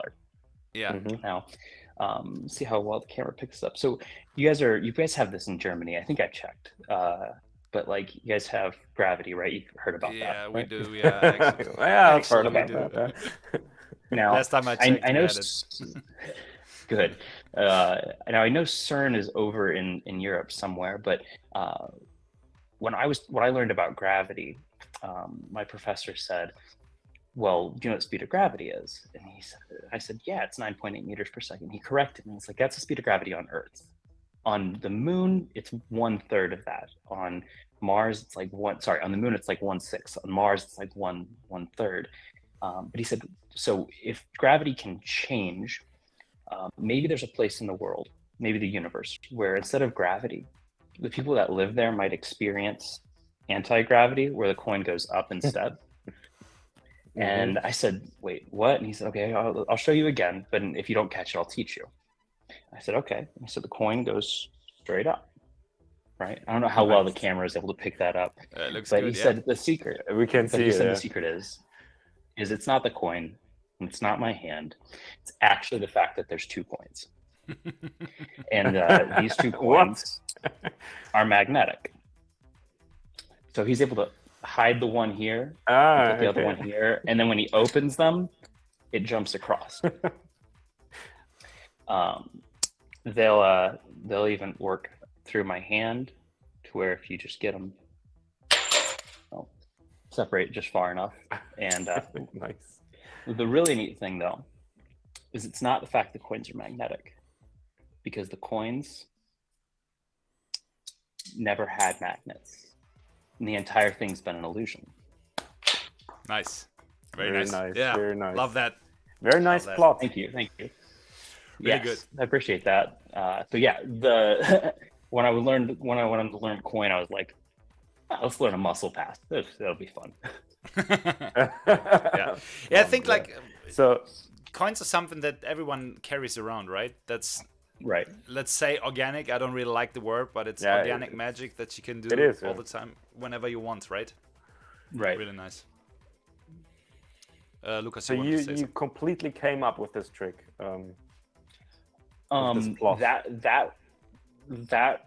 So I had seen a video of somebody doing a magnetic coin routine, and I was like, I like that. And for a while, I basically copied that as I was learning it. But since then, I've added a few other things. I've taken some things from that out. I think the storyline is I think all original to me. But I think other than just doing the vertical levitation, I think it's all from me, from like learning other things and puzzle piecing things together. Nice. Yeah. Very nice. So I love the idea that there are some special moments that nobody really sees coming, right? It's like when you repeat stuff, and it's always like that little special thing that nobody would expect that hits everyone, right? That's the thing I love about magic. If you can do something so everyone is focused on a thing and the total opposite happens, that would be the best. Right. I have this thing where I love to pseudo explain magic, and then just be like, nah, that's not how it works. Palin wrote that he actually studied physics, and if he ever managed to do the muscle pass, he wants to use your story if you allow him. Oh, go for it. Really nice. Really so nice. Palin, du darfst. So let's say for card magic, one last thing about this. So what you said, you don't do that as much anymore, like as you did. Yeah. I've not that I don't still love cards. I still carry a deck of cards or more every single day with me. My favorite thing to do with cards is, my favorite plot is the torn and restored card. I've been a big fan of that for a long time, and Torn by Danny Garcia has been my go-to for the longest time, and I've come up with two different Torn and Restoreds, one that I like a lot more than the other, but I would say actually an interesting thing about me and cards is I have a standard deck here, but I have moved to doing it's over there. I've moved to doing a lot of my card magic with a double blank deck. So I do my so they're blank on both sides. So I end up doing some mentalism using that. I've converted to doing my ambitious card with that, which is really honestly probably my favorite way to do the ambitious card now. Multiple reasons. One, you have an instant double backer no matter what. So if you can think about what you could do with that, and then I can go from doing a mentalism thing where I do either a controlling duplication or a divining a word or a name, and then I could take that same card and do something else with it. So that has been a lot of fun. Yeah, love that too. So that's one of the reasons why that's one of the reasons why I love business cards, but a blank deck of cards is always a cool thing. Do you also have the feeling that it's something really special to a spectator because they have never seen it's kind of like a weird object to them most of the time? I usually open it up by being like, I'm going to show you something that you've probably never seen before, and then I show them the cards, and it's like, do you know what these are? I'm like, they look like cards. Like, yeah, these are playing cards, but before they get printed. And it gives then I'd usually do like this fun like a joke ACR where I have them pick one, and then that's always dribble good. it into the deck, and then but awesome. seriously, let's we all actually do it, try I think. that. We're all guilty of this. But it's funny. Yeah, and, it's funny, definitely. Yeah, and I think that it definitely is. It's different because it stands out because, I mean, there's a bit of a cliche to cards, which, I mean, it's right to be one. It's probably how Magic's been performed for probably one of the longest, other than maybe Cups and Balls. But it brings I think it brings like a new life to the to the card trick, because it's not like, oh, I've seen this one before. Yeah, they've probably never seen a trick done with a blank deck. That's people think that all the time.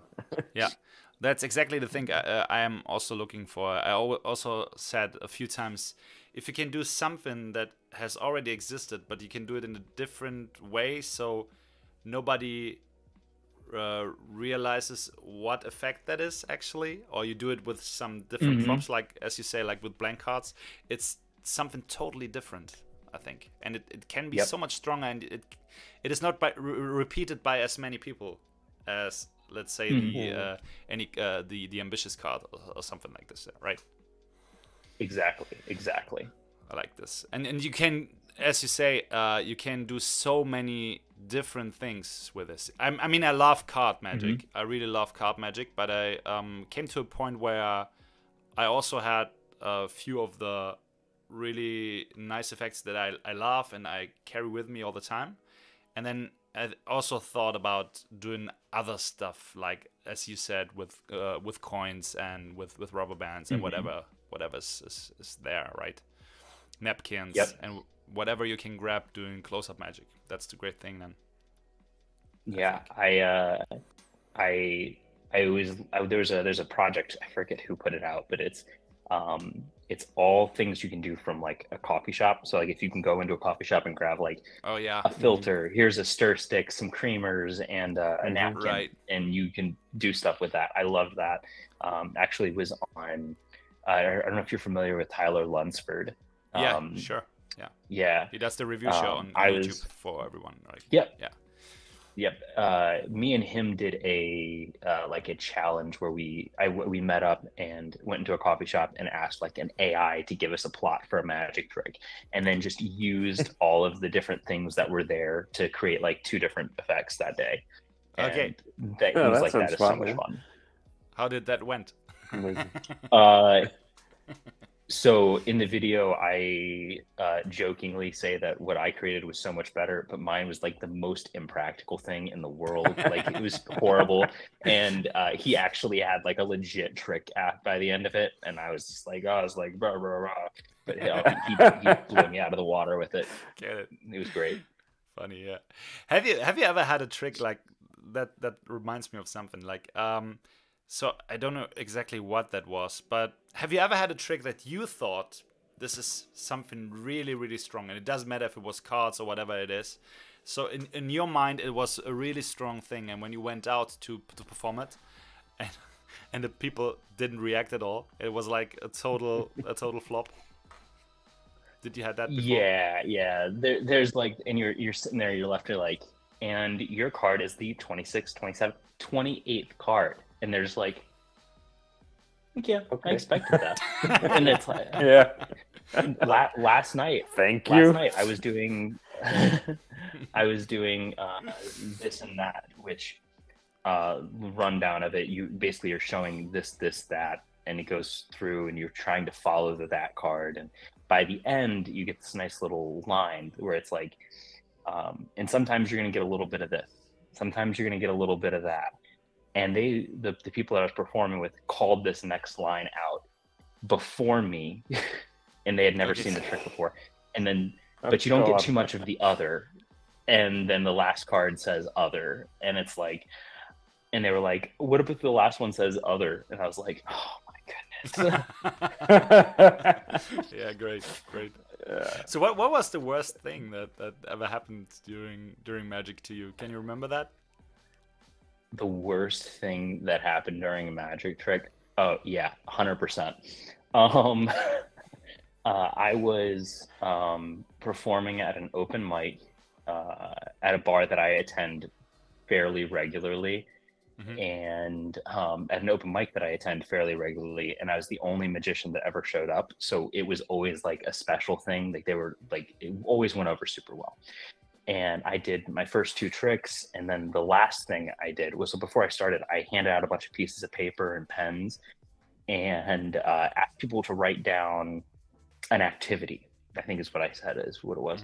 And I had a Ziploc bag that I was running around with to collect them at the end. And it was a change bag. I made a change bag out of a Ziploc bag.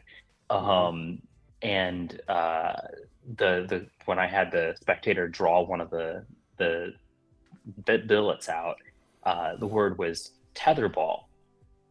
Okay. So like, are you guys familiar with tetherball? I've heard it, yeah. Okay, so it's basically this really, pole, so and there's a string on the pole, and it's attached to like a volleyball, basically. Oh and yeah, it's a playground game where you hit it and it spins Yeah. around. Yeah. They might have a different name for it, but the person's like, and I didn't realize they were an immigrant, but but they didn't know what tetherball was. And they're like, I don't know what this thing is. And I was gonna do a drawing of read their mind and do a drawing. And they're like, I don't know what this is. And they're like, can I choose a different one? And I'm like, not really. I'm sitting there thinking, I'm like, no, you cannot. And eventually the MC was like, oh, I'm gonna see if I can help her figure out what it is. And she explains to her what tetherball is. And then I'm like, okay, let's give this a shot. And I drew a tetherball, and she's like, it's a tetherball, and I got it, and the crowd's like, oh, it was like, oh yeah. And the MC comes up to me afterwards like, I can't believe I knew what she was thinking when she didn't even know what the word was at the time. And I'm like, oh yeah, that's great. That's worse. Oh god, it's a really bad feeling. There. It was pretty rough. You just want to run, but you can't, right? Well, I learned. So the way I chose my spectator was I had a bunch of black pens and then one green one, and I was like, so I passed all these out, and I was like, hey, who has the green pen? And this woman had the green pen. I was like, come here, I need you to help me. And I was like, okay, pick your spectator. Don't just leave it up to chance. Yeah, that's a good point, I guess. Yeah, I did. Yeah, 100% also. Especially if it's something like that. If it's just like a normal thing, like whatever. But like when you have to get somebody to be able to know a specific thing or a niche thing, like it's probably good to pick somebody who you think would actually know what that is. So I learned from that.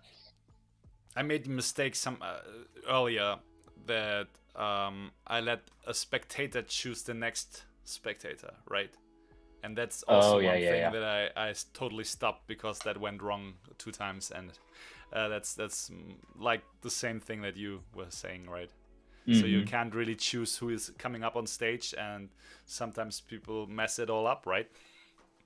So. Yep, and it's what we have. I always refer to magic as a toolbox. So we put a bunch of things in our toolbox, and we can use that to either create things or get out of things. So you're always like, okay, do I have any tools that, that this never happens again to me, right? Yeah, same. Right.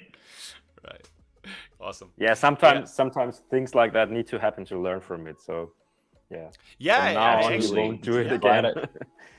I think it's important to have. Glad I learned that, and go on. So, what were you saying? You grow with that, right? So if you've never experienced that, someday it will happen. For sure. Yep. It would I'm definitely just happen. glad it happened on an open mic stage, not like a paid gig. So so I'm glad that you learn on the street, learn in the open mics, learn at the free shows you do for your friends. As many outs as you can possibly have. that's always a good thing. Right. So just to get back to Laced Up, maybe, because someone asked, I think Gregor asked how difficult it is to perform. Okay.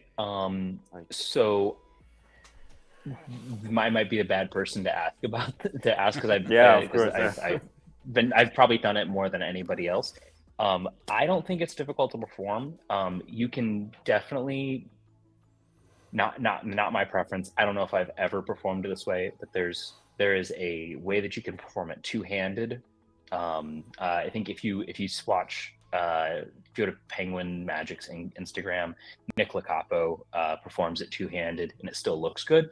I prefer doing it one-handed, but I would say you could learn how to do it two-handed probably within an hour. And I would say, but learning how to do it one-handed just makes it, in my opinion, look so much better.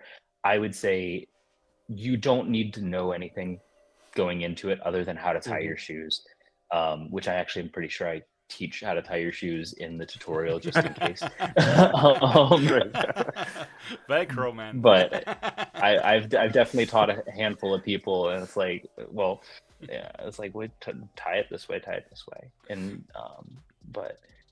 yeah, no, you don't. I don't think you need anything. I would say you could learn how to do it within an hour if you're willing to do the two-handed. If you want to do one-handed version, you could probably work it out in an hour, but you're probably gonna have to put a couple hours of practice into it in order to get it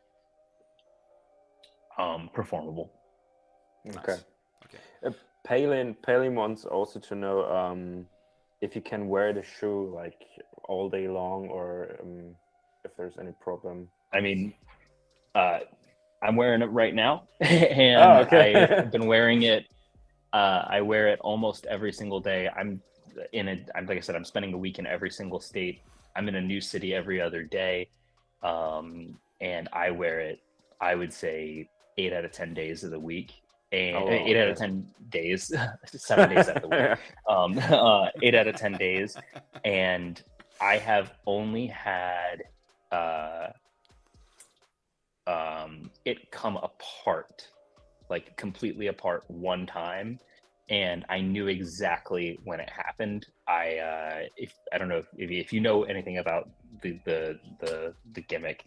I basically sat on a bar stool and wrapped my feet like underneath the bar stool, and bar stools are made of metal. So and I was oh, and I realized that I did it, and I was like, I bet this just happened. I looked down and it did. But I've never had it fall off. I've ran in them and it doesn't fall off. It's going to be you're going to have to do some finessing on how long you want your shoelaces to be. But if you get them to an appropriate length, it won't come off. And there is everything that you need included to keep your shoe tied to your foot all the time. Okay. I love it. Great. That sounds great. So yeah. it was the first thing. Question is answered. First day I saw it, I immediately bought it at Penguin. It was like I was so in love, 100%. And it's so strong. I think really nobody expects something like this to happen, right? It's so different to everything else I do, and it's so fun. Yeah, it's nice. How did you come up with it, actually? Honestly, in the same way I come up with a lot of anything that I've created, a random thought. So I was sitting in my friend's garage, and we were just sitting there hanging out midsummer or something like that. And I looked down, I was like, I wonder if I can like take the bow off my shoes and put it back on. And I was like, well, I mean, of course I can. Like, there's ways that you can do that. I was like, you could totally like tie your shoes with the laces on the inside and then like put rubber cement on like another piece of shoelace and put it on. But I was like, if I'm gonna take it off and put it on, I should at least be able to untie it.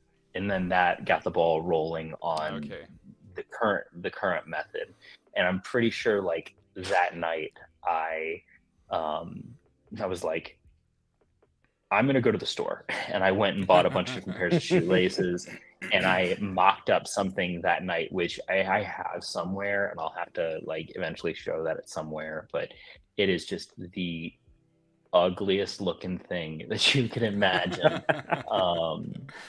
And then I was like, okay, well, I can. It was a good first prototype, and I was like, okay, I can make this better. And I probably went through 4 or 5 different prototypes myself before I even submitted it to Penguin to be produced.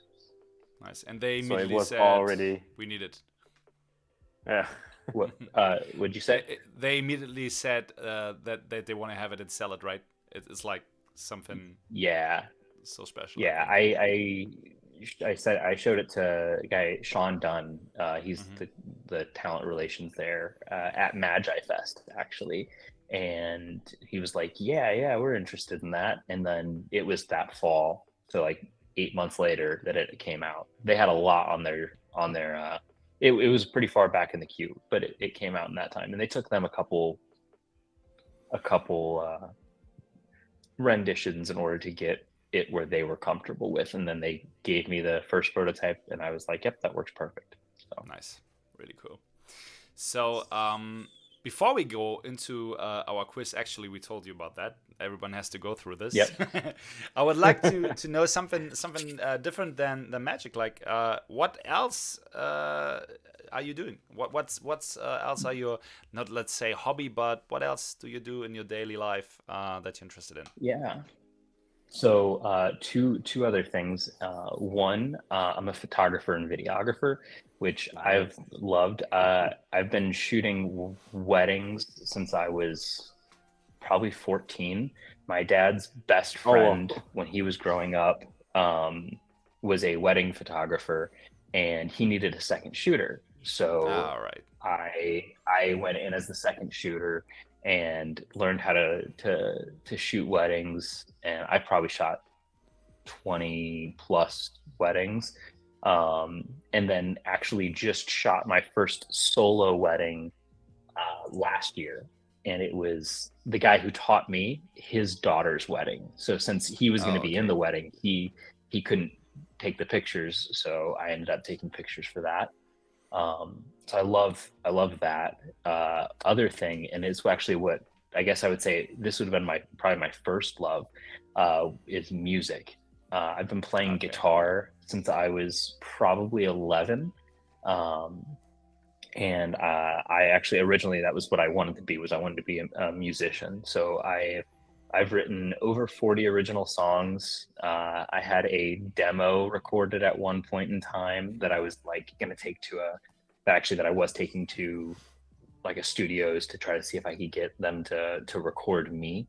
At the point in time, I think I'll probably end up producing that at some point, but at the point in time I was like, I don't have it was a financial thing. I was like, the studio time is so expensive, and I was like, I got other things that I need to worry about. But yeah, I've been I could play probably I could play at least a half dozen instruments, most things that include strings that don't require a bow.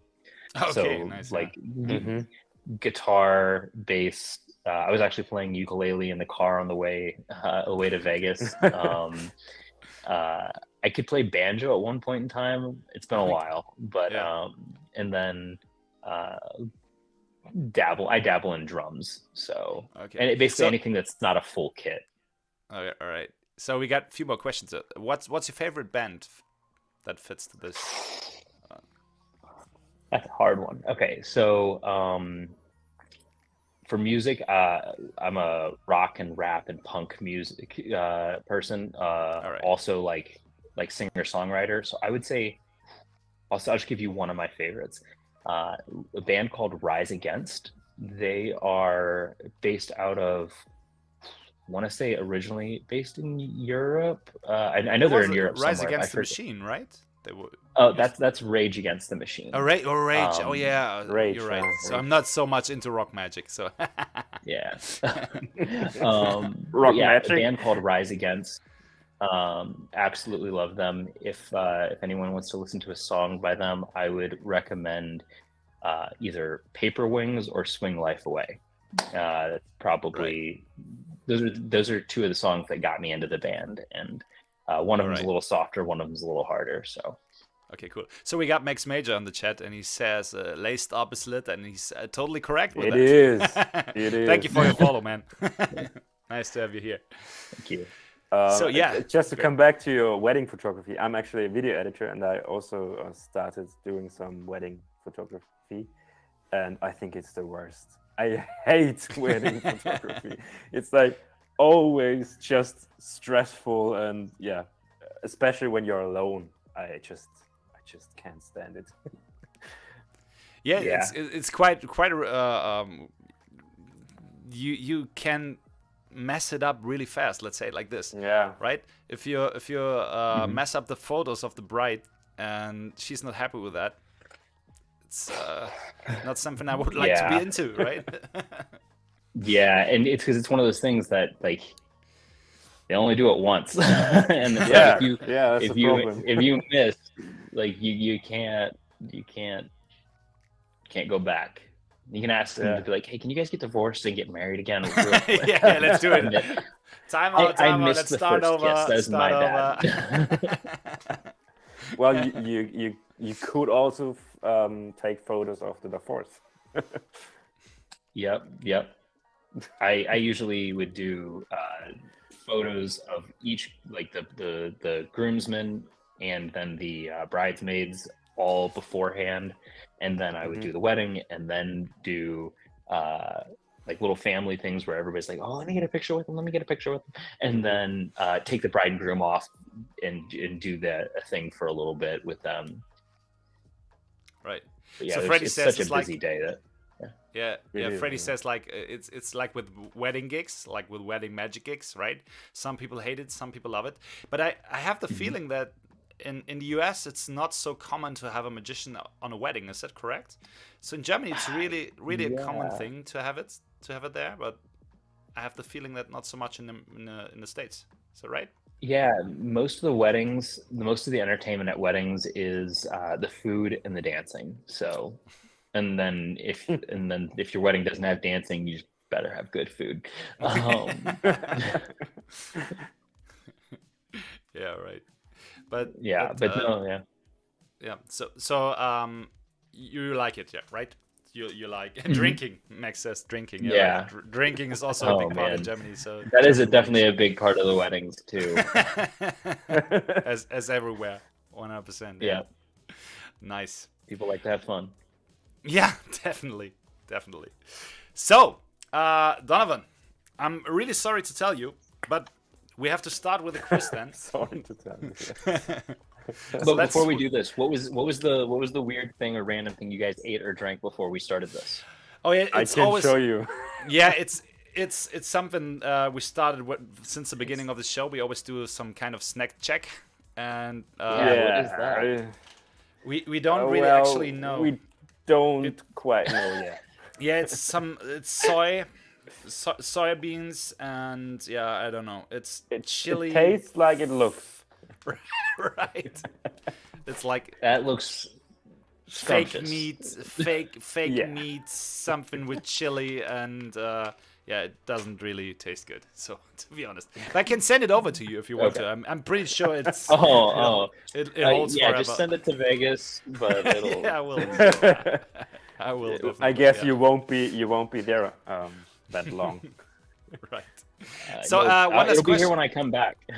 Okay. Nice. So we will be there, and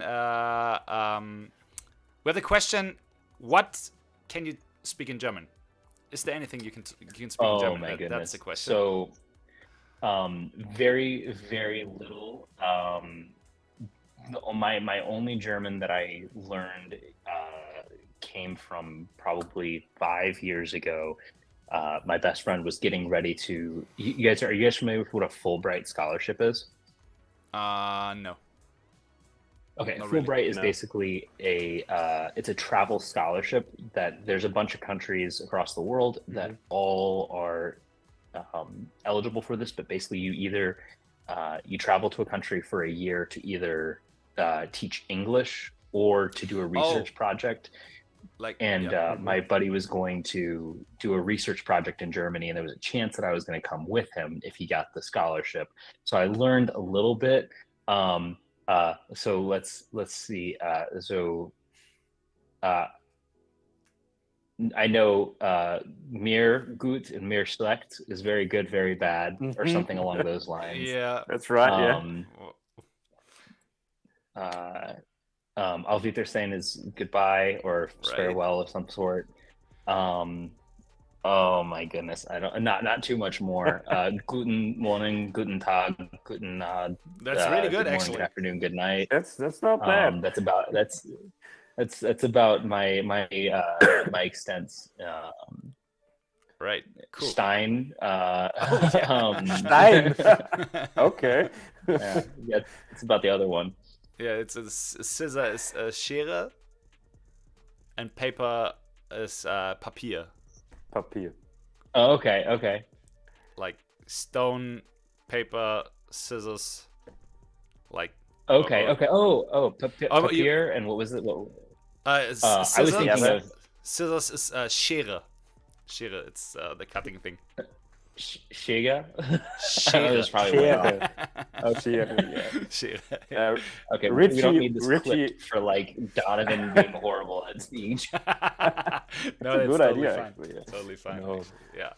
Richie wants you to say Zwetschgenkuchen. That's evil. Okay, wait. Is this socially appropriate for me to say? Yeah, it is. It's like it's something to eat. It's a cake, but it's like really hard to say, even for Germans. I don't see it on here. I was gonna try to pronounce it from reading it, but what was it? Zwetschgenkuchen. Zwetschgenkuchen. Yeah, that's actually that's fine. Close enough. It actually means plum cake. Right. Oh, okay. Yeah. But it's hard Very to say. specific.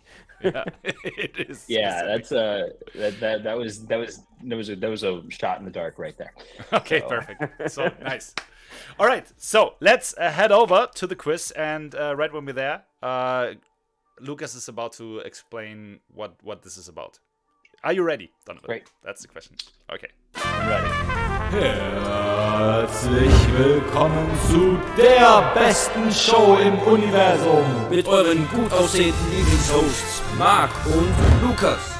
Die Magic Life Show Fragerunde. Mit unseren Interviewgast, die versucht haben, einen besseren Namen zu finden, aber leider keinen besseren Namen finden wollten. Boom, there we go. Nice, it worked. Welcome back. Welcome back. Stage is This set. is legendary. Stage is set, right. So we do this for the first time now. So we actually had a real long break for more than 1.5 years with the Magic Live Show. And it's just the second show that we do after we started again. So we're happy that all that works out right now. Great. So, okay, Lucas, are you going forwards to explain what this is about, or? Yeah, so basically we're playing 3 rounds with you. The first round is just, it's very easy. It's just to warm up a bit and get comfortable. We will give you two words, and you just need to pick one that you like. And you have 5 seconds per question. Nothing. It's nothing special. Just to warm up. Just the thing. In round 2, round 2 is a bit difficult. It's just some very mean questions that we ourselves couldn't answer, but we'll see. Okay. And round 3 is called Let's Get Roasted. For every question that was wrong, you will get 1 very mean question at the end. All right. Yeah. Okay. That's every it. It's very question simple. at the end. Are you ready to head into it? Okay. Really One more thing. You get 1 joker in the quiz show. So in round 2, you have 1 joker to ask in the audience, or you can call someone or whatever. Yeah. Whatever you want, right? So, and how, as always, we need to say that if you don't want to answer a question, that's totally fine, right? So yeah, it's totally just a fun thing we went into. All right, you're ready for round 1. So now hit the button. Yes. Though, just in case, Lucas, I am you're breaking up on my end a little bit, so I might ask you to repeat a question, but all good. That's fine. No worries. Yeah. All right, we start with round 1. Let's go. Runde 1. Die 5 Sekunden Fragerunde. Right, Lucas, you start with this. Yeah. Fun fact: that's actually Houdini in the television. So yeah.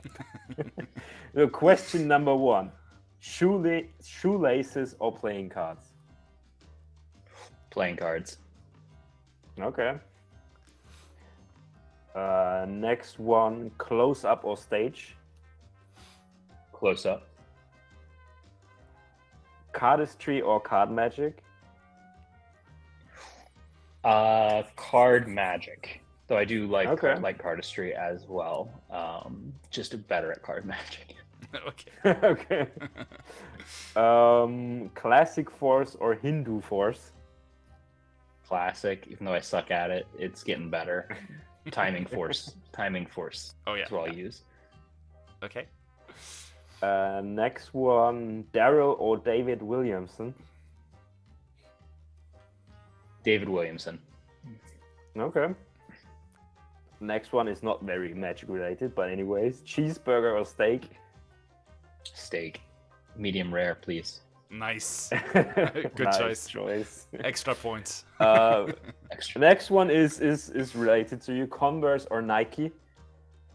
Oh, Converse. I wear Converse.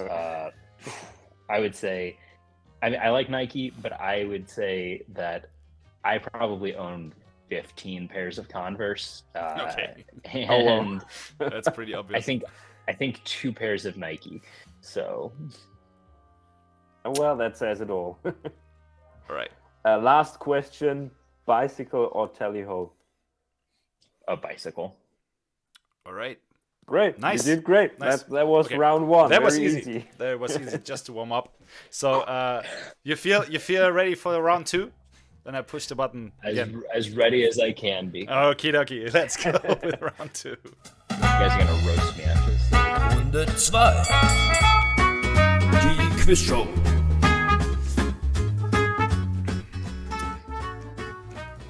All right. Okay, So, round 2.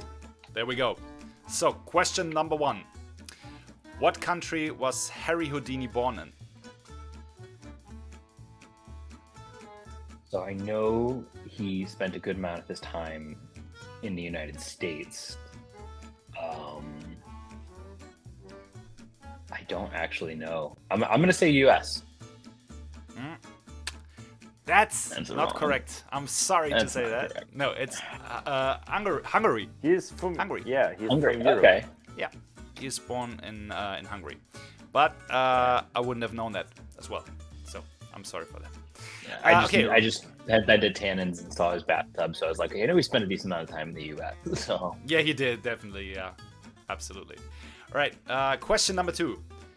What's the omega count? I have no idea.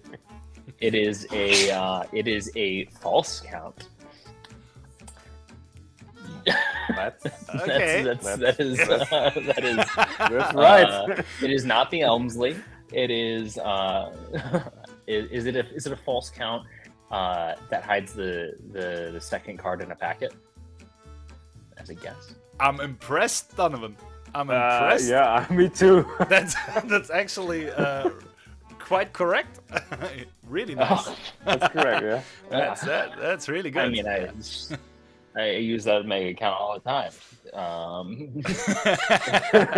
I don't believe Actually, you. if you're interested, it was developed by Jeff Busby, I guess is his name, and Yeah. he called it the XS5 count. So X as 5 count, which is essentially an extension of the Elmsley count. Okay. Right. Yeah. Okay. But we are very impressed that you knew that. Yeah, I'm really impressed. That's Didn't know that was called a guess. 100%. Oh, I see. I have to show this picture. Oh, let me.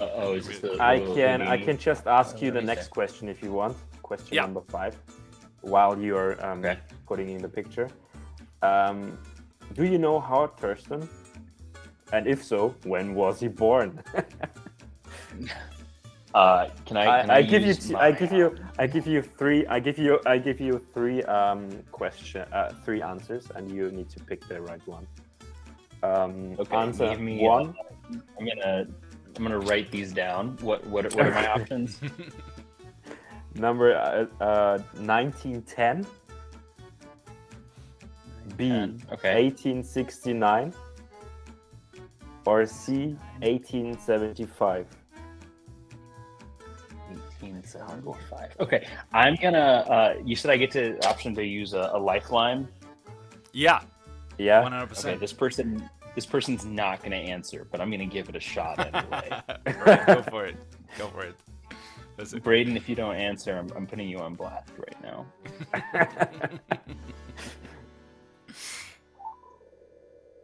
We'll see.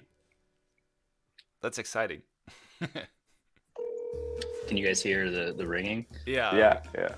Loud and clear. Okay. Oh no. Yo, hey, I'm on Who Wants to Be a Millionaire, and I need your help. Okay, so Howard Thurston. Howard Thurston was born in A, 1910, B, 1869, C, 1875, or D, I have no idea. I'm gonna go with D. You're gonna go with D. Great. Do you have any better guess than that? Are you actually? No, I'm not actually on Who Wants to Be a Millionaire. I'm on the Magic Live show. I would go with B. With B, 1869? No. 1875? Yeah. Okay. Okay, if I'm wrong, I'm gonna hate you. All right. See ya. Thanks. Bye. All right. Awesome. Okay. So you log in the answer C. 1870. C. Answer C. I think it was 1875. Oh, I'm so sorry. Well, I'm so sorry. That was wrong.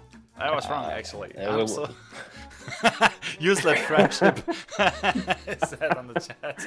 Useless friendship.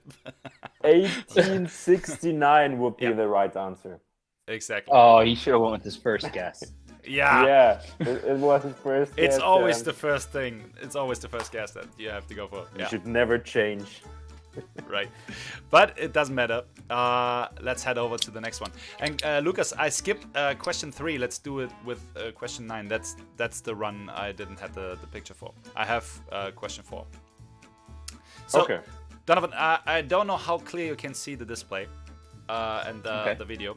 I add a picture to the screen right now. And okay. See what happens. It's actually who is question, right? And no. you can have a look at it, and it might be a bit mean today. I'm so sorry, but I throw it up right now, right? Okay, so who is this? Oh, can you see? Man, doesn't look familiar. Can you do I get any hint, any options? If not, no worries. Well, no options, but I can tell you that he is not from the US. He is from Austria, where I'm from. Yeah, that's actually fair. I'm gonna, and I'll be honest. I'm trying to cheat and trying to see what the little text in that box is, because I can see behind the scenes, That's and clever. I cannot tell. It starts with a Z, and it's like 8 or 10 letters long. But yeah, no, I have no clue who this is. Okay, so I have to be honest. It's quite a bit unfair this time. Okay, but no one knows him. Nobody knows him, but because it's Zauberer Helmut. That's his name. It's a magician Helmut. Yeah. From Austria. I'm not sure I could have read that if I. And it's kind of a stupid question, but we thought it's funny sometimes. It's great. Because he has a website. Yeah.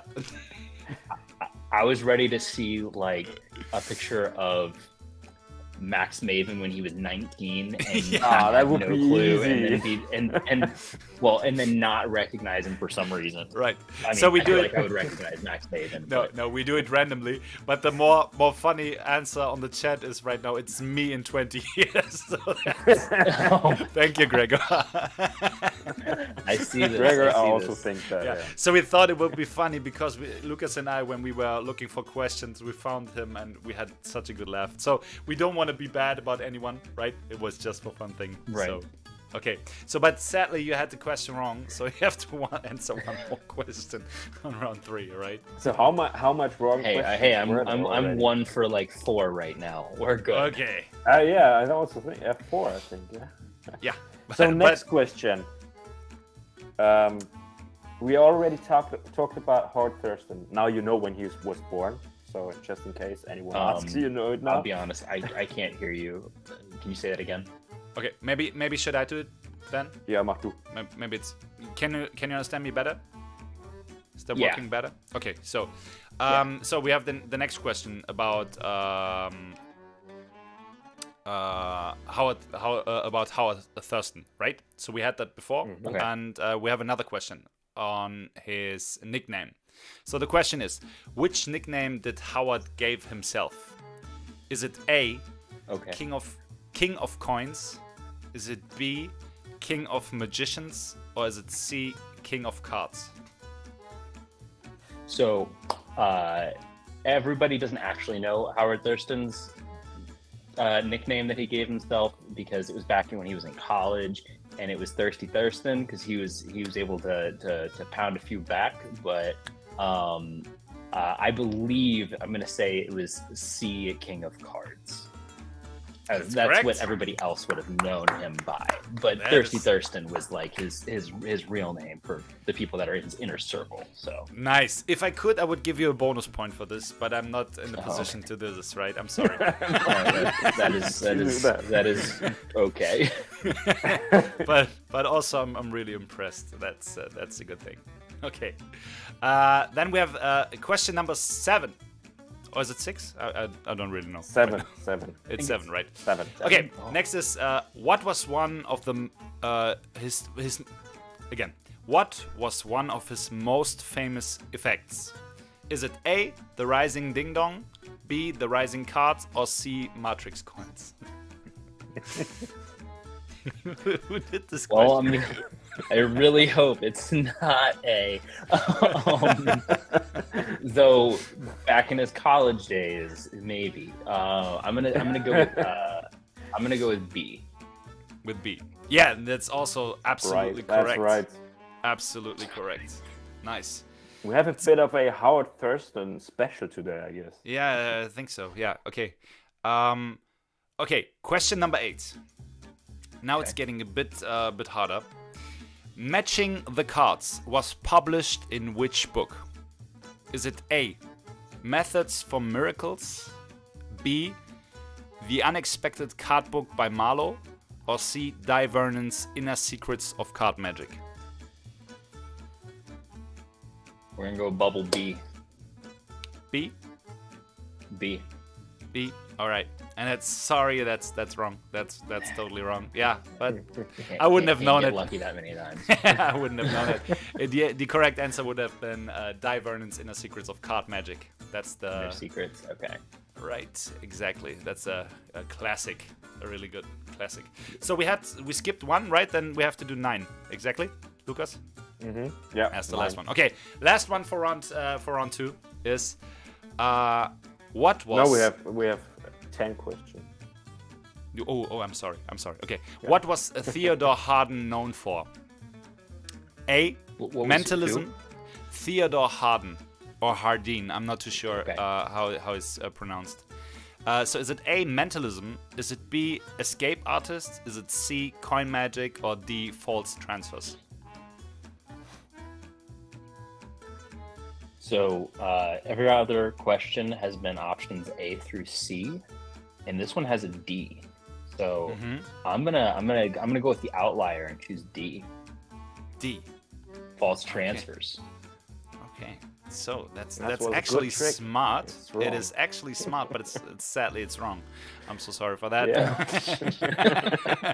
The correct answer would have been escape artist, and I also Escape wouldn't have artist, known him. okay. Yeah, I wouldn't have Do known do him. you know Theodore Hardin? I don't know. Do you know him? No, I do not know who he is. Yeah, because if you knew him, you would have probably guessed it right. He was the younger brother of Harry Houdini. Right.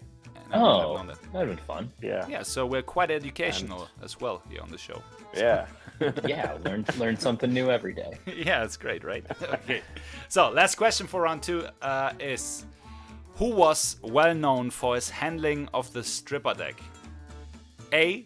Satan's Angel, B. Dieter Van Thies, or C. Al Stevenson? There's a part of me that actually thinks I know this one, and I think it's C. Whoa, that was fast. And it's actually absolutely correct. Nice. Well That's done. correct. Okay. Well, Nice one. Well, very well done. Congratulations. You only have to answer like 7 mean questions. All right. So, as I said before, when we head over to the next level, always feel free not to have to answer to a question because it's quite funny sometimes. But you're ready. Are you ready? We also don't Yeah. even have 7 mean questions. Okay. Just have So- 6. You don't have 7. I didn't even do. We come up with one. I did so bad that you guys have to give me a clue. It's great. We never had the guess. No, just kidding. All right, round 3. Let's go. Runde 3. Let's get roasted. Okie dokie. So, here we go. Question number 1. We don't really know about your relation status, but the question would be, all right, number 1. If you had the choice between your wife, girlfriend, whatever, and magic, what would you pick? Well, the wife's out the door because I would, if I chose the wife, I would come back to cards at some point, and magic at some point. I think I would cheat at that point. I don't think I could stay away from magic. But luckily, I'm single, so I don't have to worry about that. Okay, fair enough. Okay. Okay, question number 2. Have you ever tried to pick up a girl with magic? So, I don't think so. Would I have done magic in the process of trying to pick somebody up? Yes. But I always, when people ask, like, oh, you must get a bunch of women with magic, and it's like, no, not really. I always, like, relate it to, like, guitar. So, like, you don't get anybody just because you can do the thing. You need to have a personality that is going to be there to start with. So have I done magic to pick up a woman? No. Have I started talking to somebody and then been like, want to see something cool? and then done a magic trick? Yeah. Okay, nice. So the answer is yes. Very nice. Nice explanation. The answer is yes. Okay, cool. So, 3 more questions. So, actually, one of them you have already answered before, so we can't choose this one. Have you ever messed up a trick in front of a huge live audience? We had that before. I asked you before, right? So we have to skip this question and go right to the next one, which is even more mean. Have you ever thought about magic tricks during sex? I'd be lying if I said no. Okay. It's like you're working on something, and then all of a sudden you have to get distracted for a little bit, and you're like, okay. Nice. That's quite interesting because everyone has the same answer at this question. Yeah, so everyone. It's always the same. You're good at company. I mean, you should be on a one-track mind at that point in time, but sometimes. Okay. Okay, nice. So it's always the same answer. It's so funny. It's a great thing. So we have to actually do a compilation of all the answers to this question. Yeah. Awesome. Good idea. Good idea. Nice. Okay, next question. If someone would break into your house or home, whatever it is, what magic prop would you use to defend yourself? Is it A, the ding dong sponge, you know? Is it B, the dancing cane? C, shoelaces? Or D, the appearing bird cage? Whatever. I'm a sneaky, stealthy guy, so I think I could do some damage with some shoelaces at this point in time. Okay, but that's what we thought. But it's I think if that wasn't on there, I would probably choose the dancing cane. Okay. Yeah, nice. Good answer. Okay, so last question. The last one. That's the question everyone is waiting for. I think so. Yeah, I think so. Are you prepared? I'm quivering in my boots. Okay. Gotcha. Okay. So, in case you would have to use one of the following magic props as a sex toy, what of the following 4 would you pick? Is it A? Just in case you have to. Just in case, right? Is it A? You have to. Is it A, the linking rings? Is it B, laced up? Is it C, the vanishing bottle? Or is it D, sorry, multiplying eggs? Multiplying eggs? Is that what you said? Yeah. Yeah. Like, which vanishing bottle are we talking about? It's totally up to you. Choose whatever you would like. No, I not think, the 2-liter bottles. I think if you were gonna do it, I think if you were gonna do something, I feel like you could do some. I feel like you could have some fun with some linking rings. You're like maybe get smaller ones, like handcuff style. I don't know. Let's go with linking rings. Okay. All right. Nice. Okay. That's a good answer. Yeah, that's a really good answer. I remember Henry Harrier saying it was like, what was his question? I think he used the. I don't remember. Dancing cane, right? Oh, in this question, I don't really remember. It was funny. I think he said dancing cane. Yeah, maybe. I'm not sure. So Donovan, thank you for taking part in this quiz. So we just let's just hit back to the interview screen. Oh, Marc. Whoa. I'm so sorry. I'm sorry. No, that's not you. That's not you. What was this? That is totally my fault. Is this the ad for the next one? What is this? No, it was three episodes before. I'm so sorry. I'm so sorry for that. There's actually a question. Yeah. There's actually Marc Kirstein used Lace Up, but in a white version, and I already asked you before, but I can imagine that some people want to know if there is anything coming up or if this was a special just for him or yeah. So actually, he ended up making that himself. He bought Laced Up, and then he I didn't go and I talked to him a little bit about it, but either he dissected the Laced Up or he used it to create another one. He actually did that for that shoe company, for that specific brand of shoes, and actually that was my favorite performance of Laced Up that I've seen somebody else do. Especially on social media. I've only seen it performed like 1 or 2 other times in person outside of like a dealer's room. But as of right now, to get back to your actual question, there is no V2 like in the works or additional colors in the works. And I hate to be the person, but if we did another color, unfortunately it's probably going to be a dark color still. I don't know how well. I think those white shoelaces, like if you look at them, they're like they're more like an ornate, like braided, and they got a pattern to them.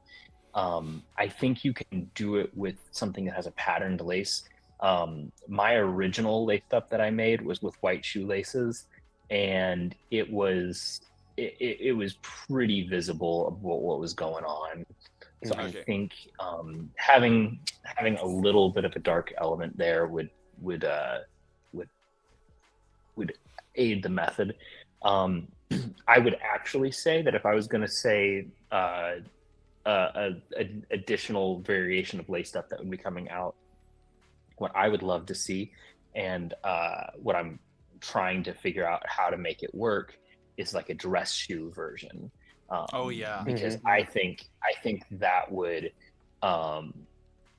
serve more people than a white or maybe a dark colored laces or just another color.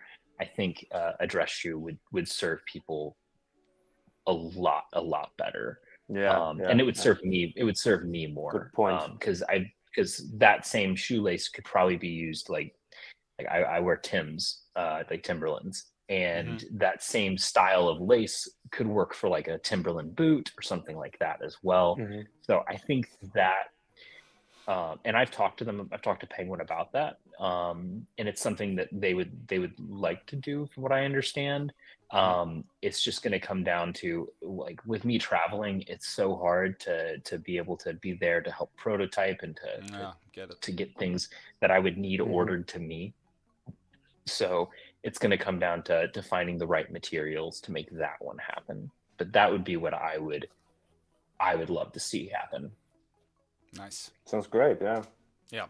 So the thing was, like, when I saw Marc do it on, I think it was on Instagram, I immediately was thinking about, like, oh, is there something new coming up? And so this was by the time we already were in contact with you.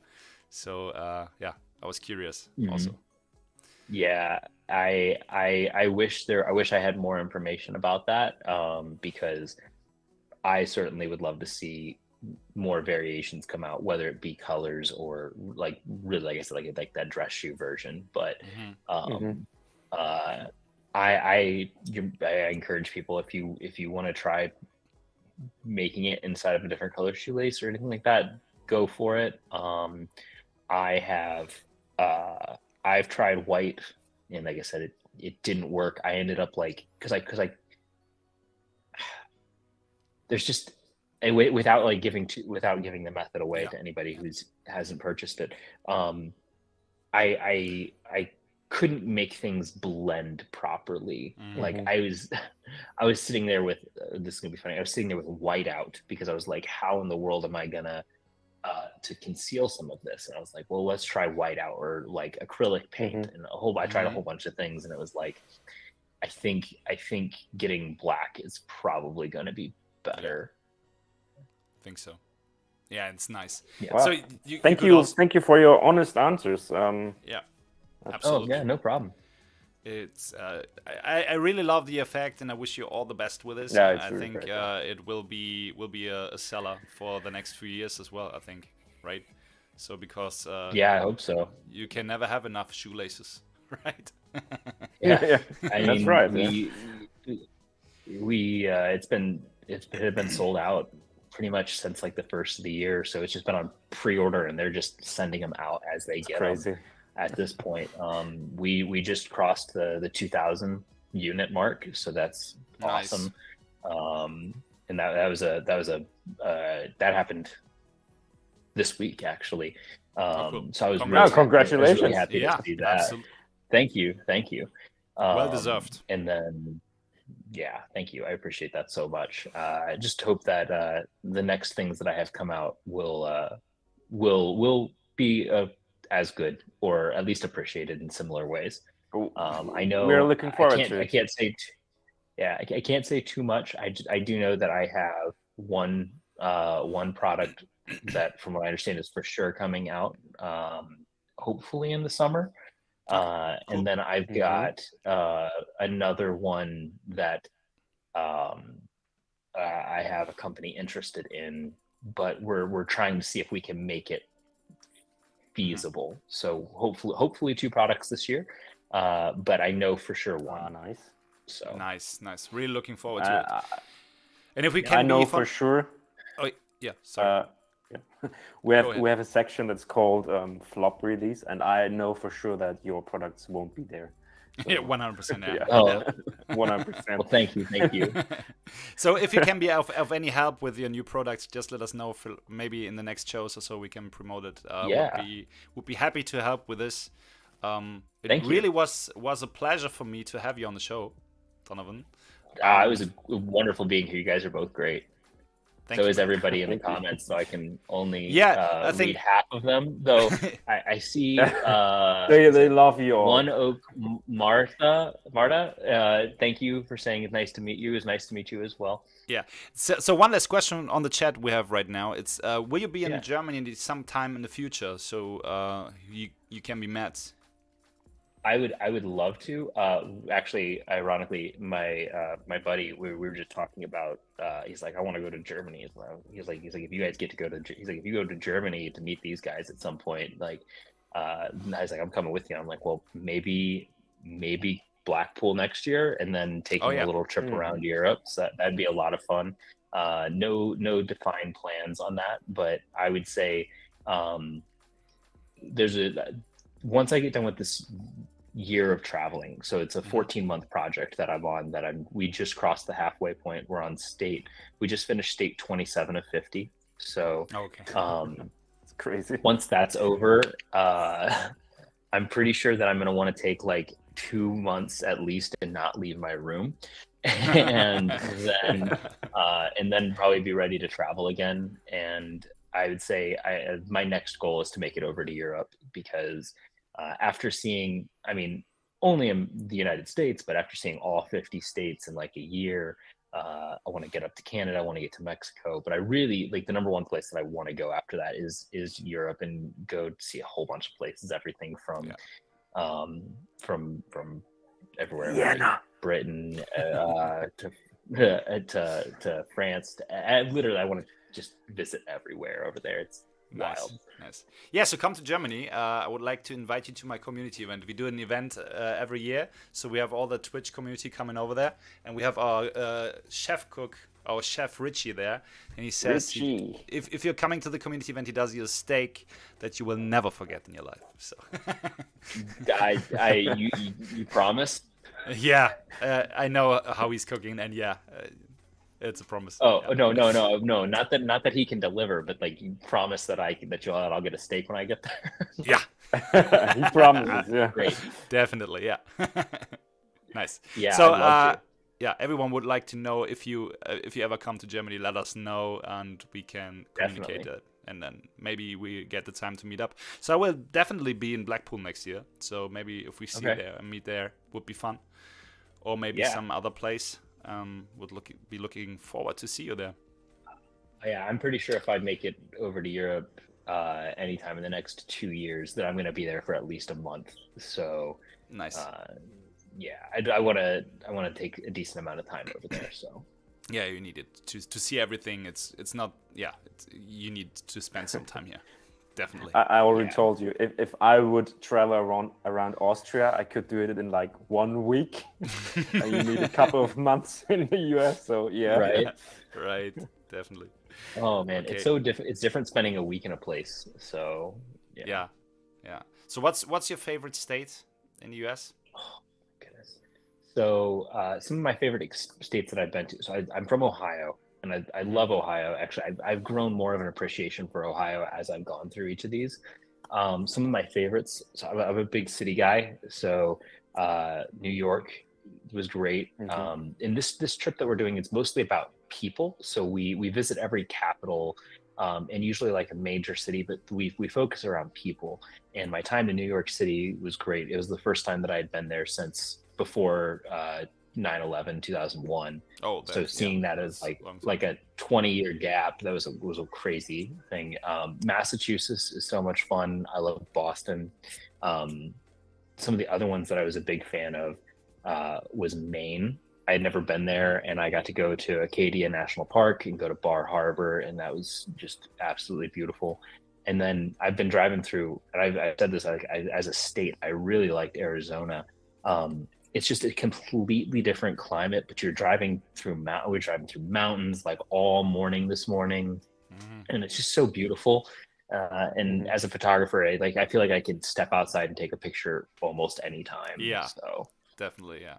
So my wife and I, we so in love with California and Nevada and everything there, like the mountains. And as you say, it's so beautiful. We're in love with the desert. Absolutely. Yeah. I'm so excited to get to spend some more time in the mountains. I've been out west here one time. I took a big circular road trip around the United States, but this is my first time I've actually get a chance to spend some time out here.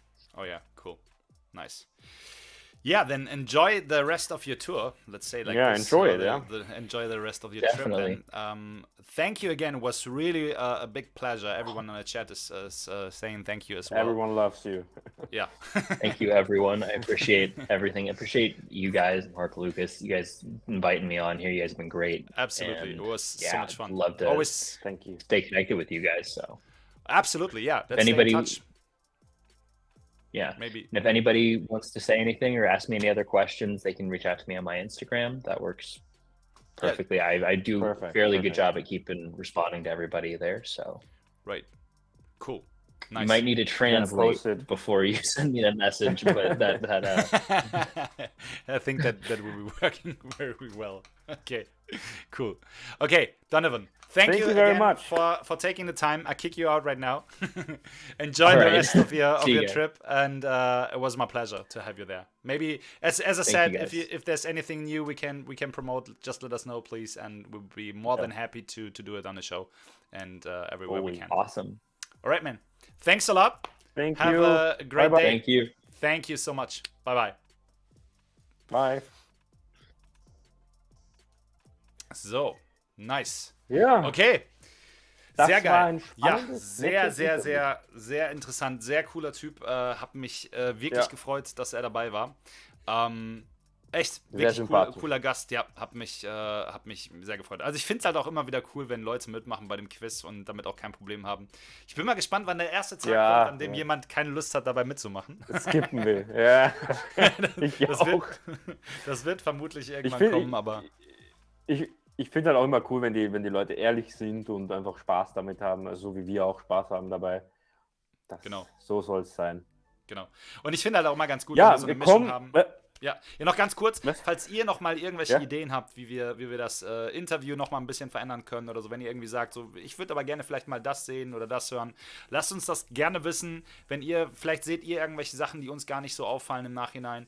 Haut immer gerne raus, wenn ihr irgendwelche Ideen habt, auch für Fragen oder so, sind wir da auch jederzeit offen, das nochmal so ein bisschen zu überdenken. Auch beim Quiz können wir vielleicht nochmal nachlegen.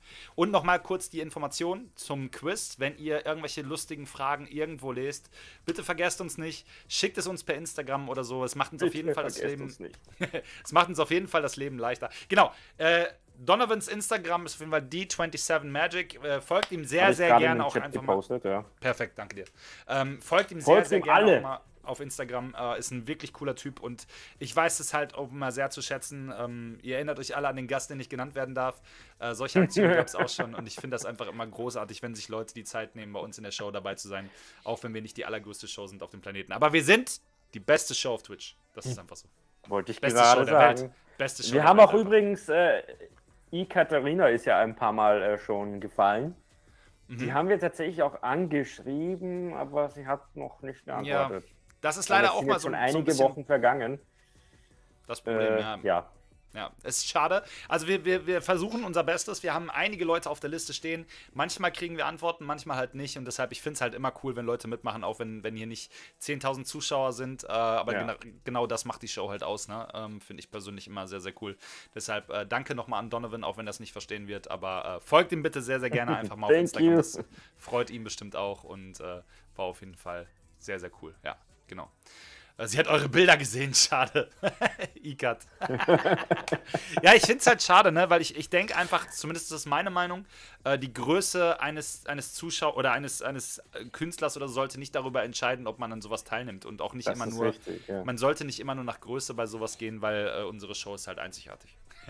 Kann man, glaube ich, genauso sagen, ne? Und vor allem bei ihr ist es halt auch so, also ich habe sie jetzt nicht bei Instagram oder so angeschrieben, sondern direkt über das Kontaktformular auf der Website, wo auch Geek-Anfragen ankommen, also die hat das einfach ignoriert leider und dementsprechend werden wir uns aber da auch nicht so bemühen, dass wir solchen Leuten nachlaufen, haben wir uns schon untereinander ausgemacht, weil das wird dann wahrscheinlich sowieso nicht lustig mit solchen Leuten.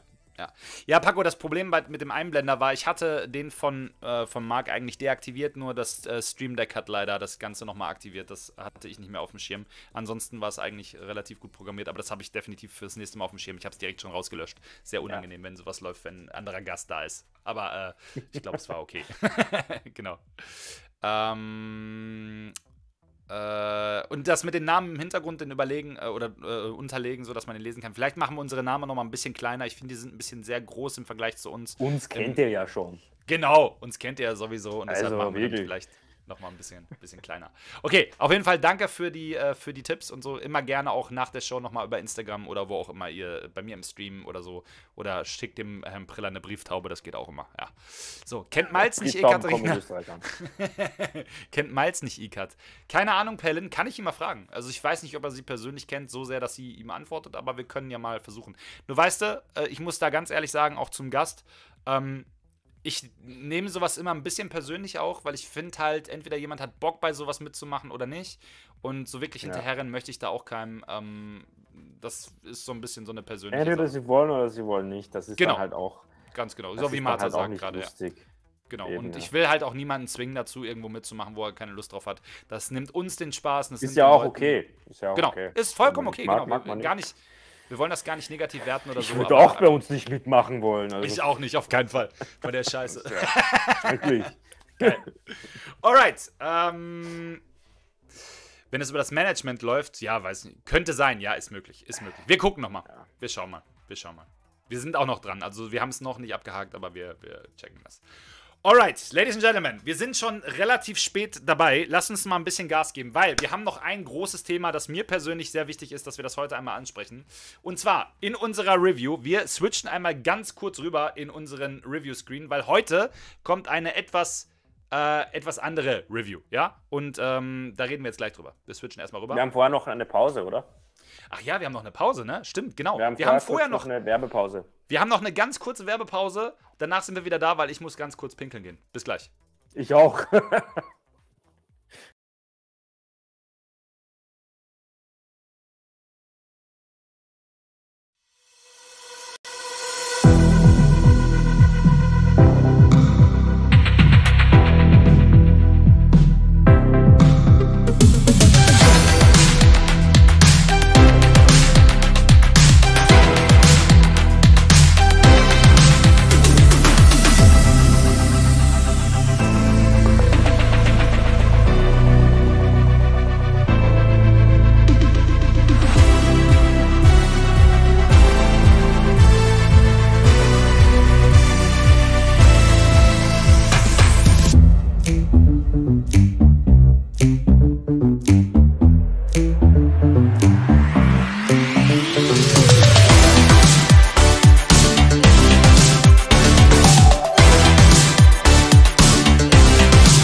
Ja, genau du. Du? Ja, du. Wolltest du schon immer mal Werbung in der beliebtesten Magic-Show des Universums zur Primetime schalten? Oh ja, natürlich. Davon träume ich schon ein Leben lang. Die Magic Live Show bietet nun exklusive Werbeplätze zu unschlagbaren Konditionen an. Und das einfacher als jemals zuvor. Damit du deine Freizeit für die wirklich wichtigen Dinge im Leben verwenden kannst. Greife jetzt zum Telefon und nutze deine einmalige Chance auf ein besseres Leben mit der Magic Live Show. Magic Live Show. Die mit Abstand beste Werbeplattform der Welt.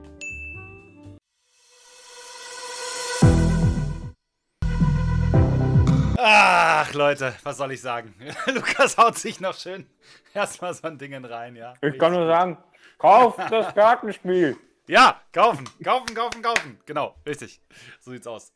Ladies and Gentlemen, ganz gut, dass wir diese Werbepausen eingebracht haben, ja. Kommt der Effekt von Donovan in den Shop? Mal Zeit, was Gutes zu essen. Paco, leider nein. Also der Effekt wird nicht in den Shop kommen, nicht in den Magic Live Show Shop kommen. Erstens, weil er exklusiv über Penguin zu bekommen ist. Also, falls ihr gerne Laced Up kaufen möchtet, gerne einfach mal auf Penguin Magic zuschlagen. Andi, danke, dass du dabei warst. Schönen Abend. Wir machen jetzt noch ganz kurz, das heißt ganz kurz, wir machen noch eben das Review und danach sind wir dann auch durch. Aber das muss noch sein heute. Ganz wichtig, ganz wichtiger Punkt heute, genau. Das geht leider nicht. Genau. Also deshalb können wir den leider nicht in den Shop bringen, weil er dann einen exklusiven Vertrag hat mit Penguin, was auch vollkommen okay ist, wenn da so ein Deal ist. Nur damit du da Bescheid weißt. Genau. Andi, viel Spaß auf der Arbeit auf jeden Fall. Hau rein. Genau. Tschüss. Gut. Also, wenn ihr Werbeplätze buchen wollt, ne? Genau, danke für das geile Essen. Ich neige ja auch schon fast dazu, noch so einen Stick zu essen, ne? Ich will die auch gar nicht verkommen lassen. Habe ich gerade gemacht. Ja, ich glaube, ja komm. Mitgehangen, mitgefangen. So. Weil, passt auf, Leute. Leute. Sagen? Ja. Ja, bitte. Ja, go ahead. Ich wollte nur sagen, es hat mich ein bisschen zu erinnert an Hundefutter oder Katzenfutter. So vom ja, das sage ich ja Aussehen, die ganze Zeit. wenn Ja. man das Ja, irgendwie geil ist das aber auch nicht, ne? So Siehst richtig du das geil ist einfach so mit den Fingern, das ist ja voll ölig. Nein, geil ist es nicht. Aber weißt du, was ich gemacht habe? Das ist dann richtig geil. Ich habe es in die Reste von diesem Seaweed eingezogen. Oh, Mo, vielen Dank für deinen Resub. 24 Monate, 2 Jahre. Ehre, Mo. Für 2 Jahre Support bei der Magic Live Show. Danke dir, dank dir haben wir nächstes Mal sicher wieder eklige Snacks. Leute, ich kann das nicht essen, sorry. Geht nicht. Genau, dank dir und dank euch allen anderen auch, genau. Okay. Wir sind schon relativ spät dran, deshalb möchte ich jetzt diesen wichtigen Teil unbedingt noch durchziehen, weil mir das persönlich auch am Herzen liegt. Und zwar, Ladies and Gentlemen, ihr wisst alle um die Splitting-Tools und Kartentools von Richie. Und ich habe gesagt, ich werde einen Trailer für dieses Mal machen, beziehungsweise nicht einen Trailer, sondern ein kleines Erklärvideo. Das habe ich tatsächlich auch getan. Und ich möchte euch das jetzt gleich mal ganz kurz zeigen, damit ihr nochmal so ein bisschen eine Idee bekommt, was ihr mit Richies Splitting-Tools machen könnt. Was ich aber gleichzeitig sage, ihr könnt, oder es wird demnächst nochmal einen richtigen Werbeclip geben.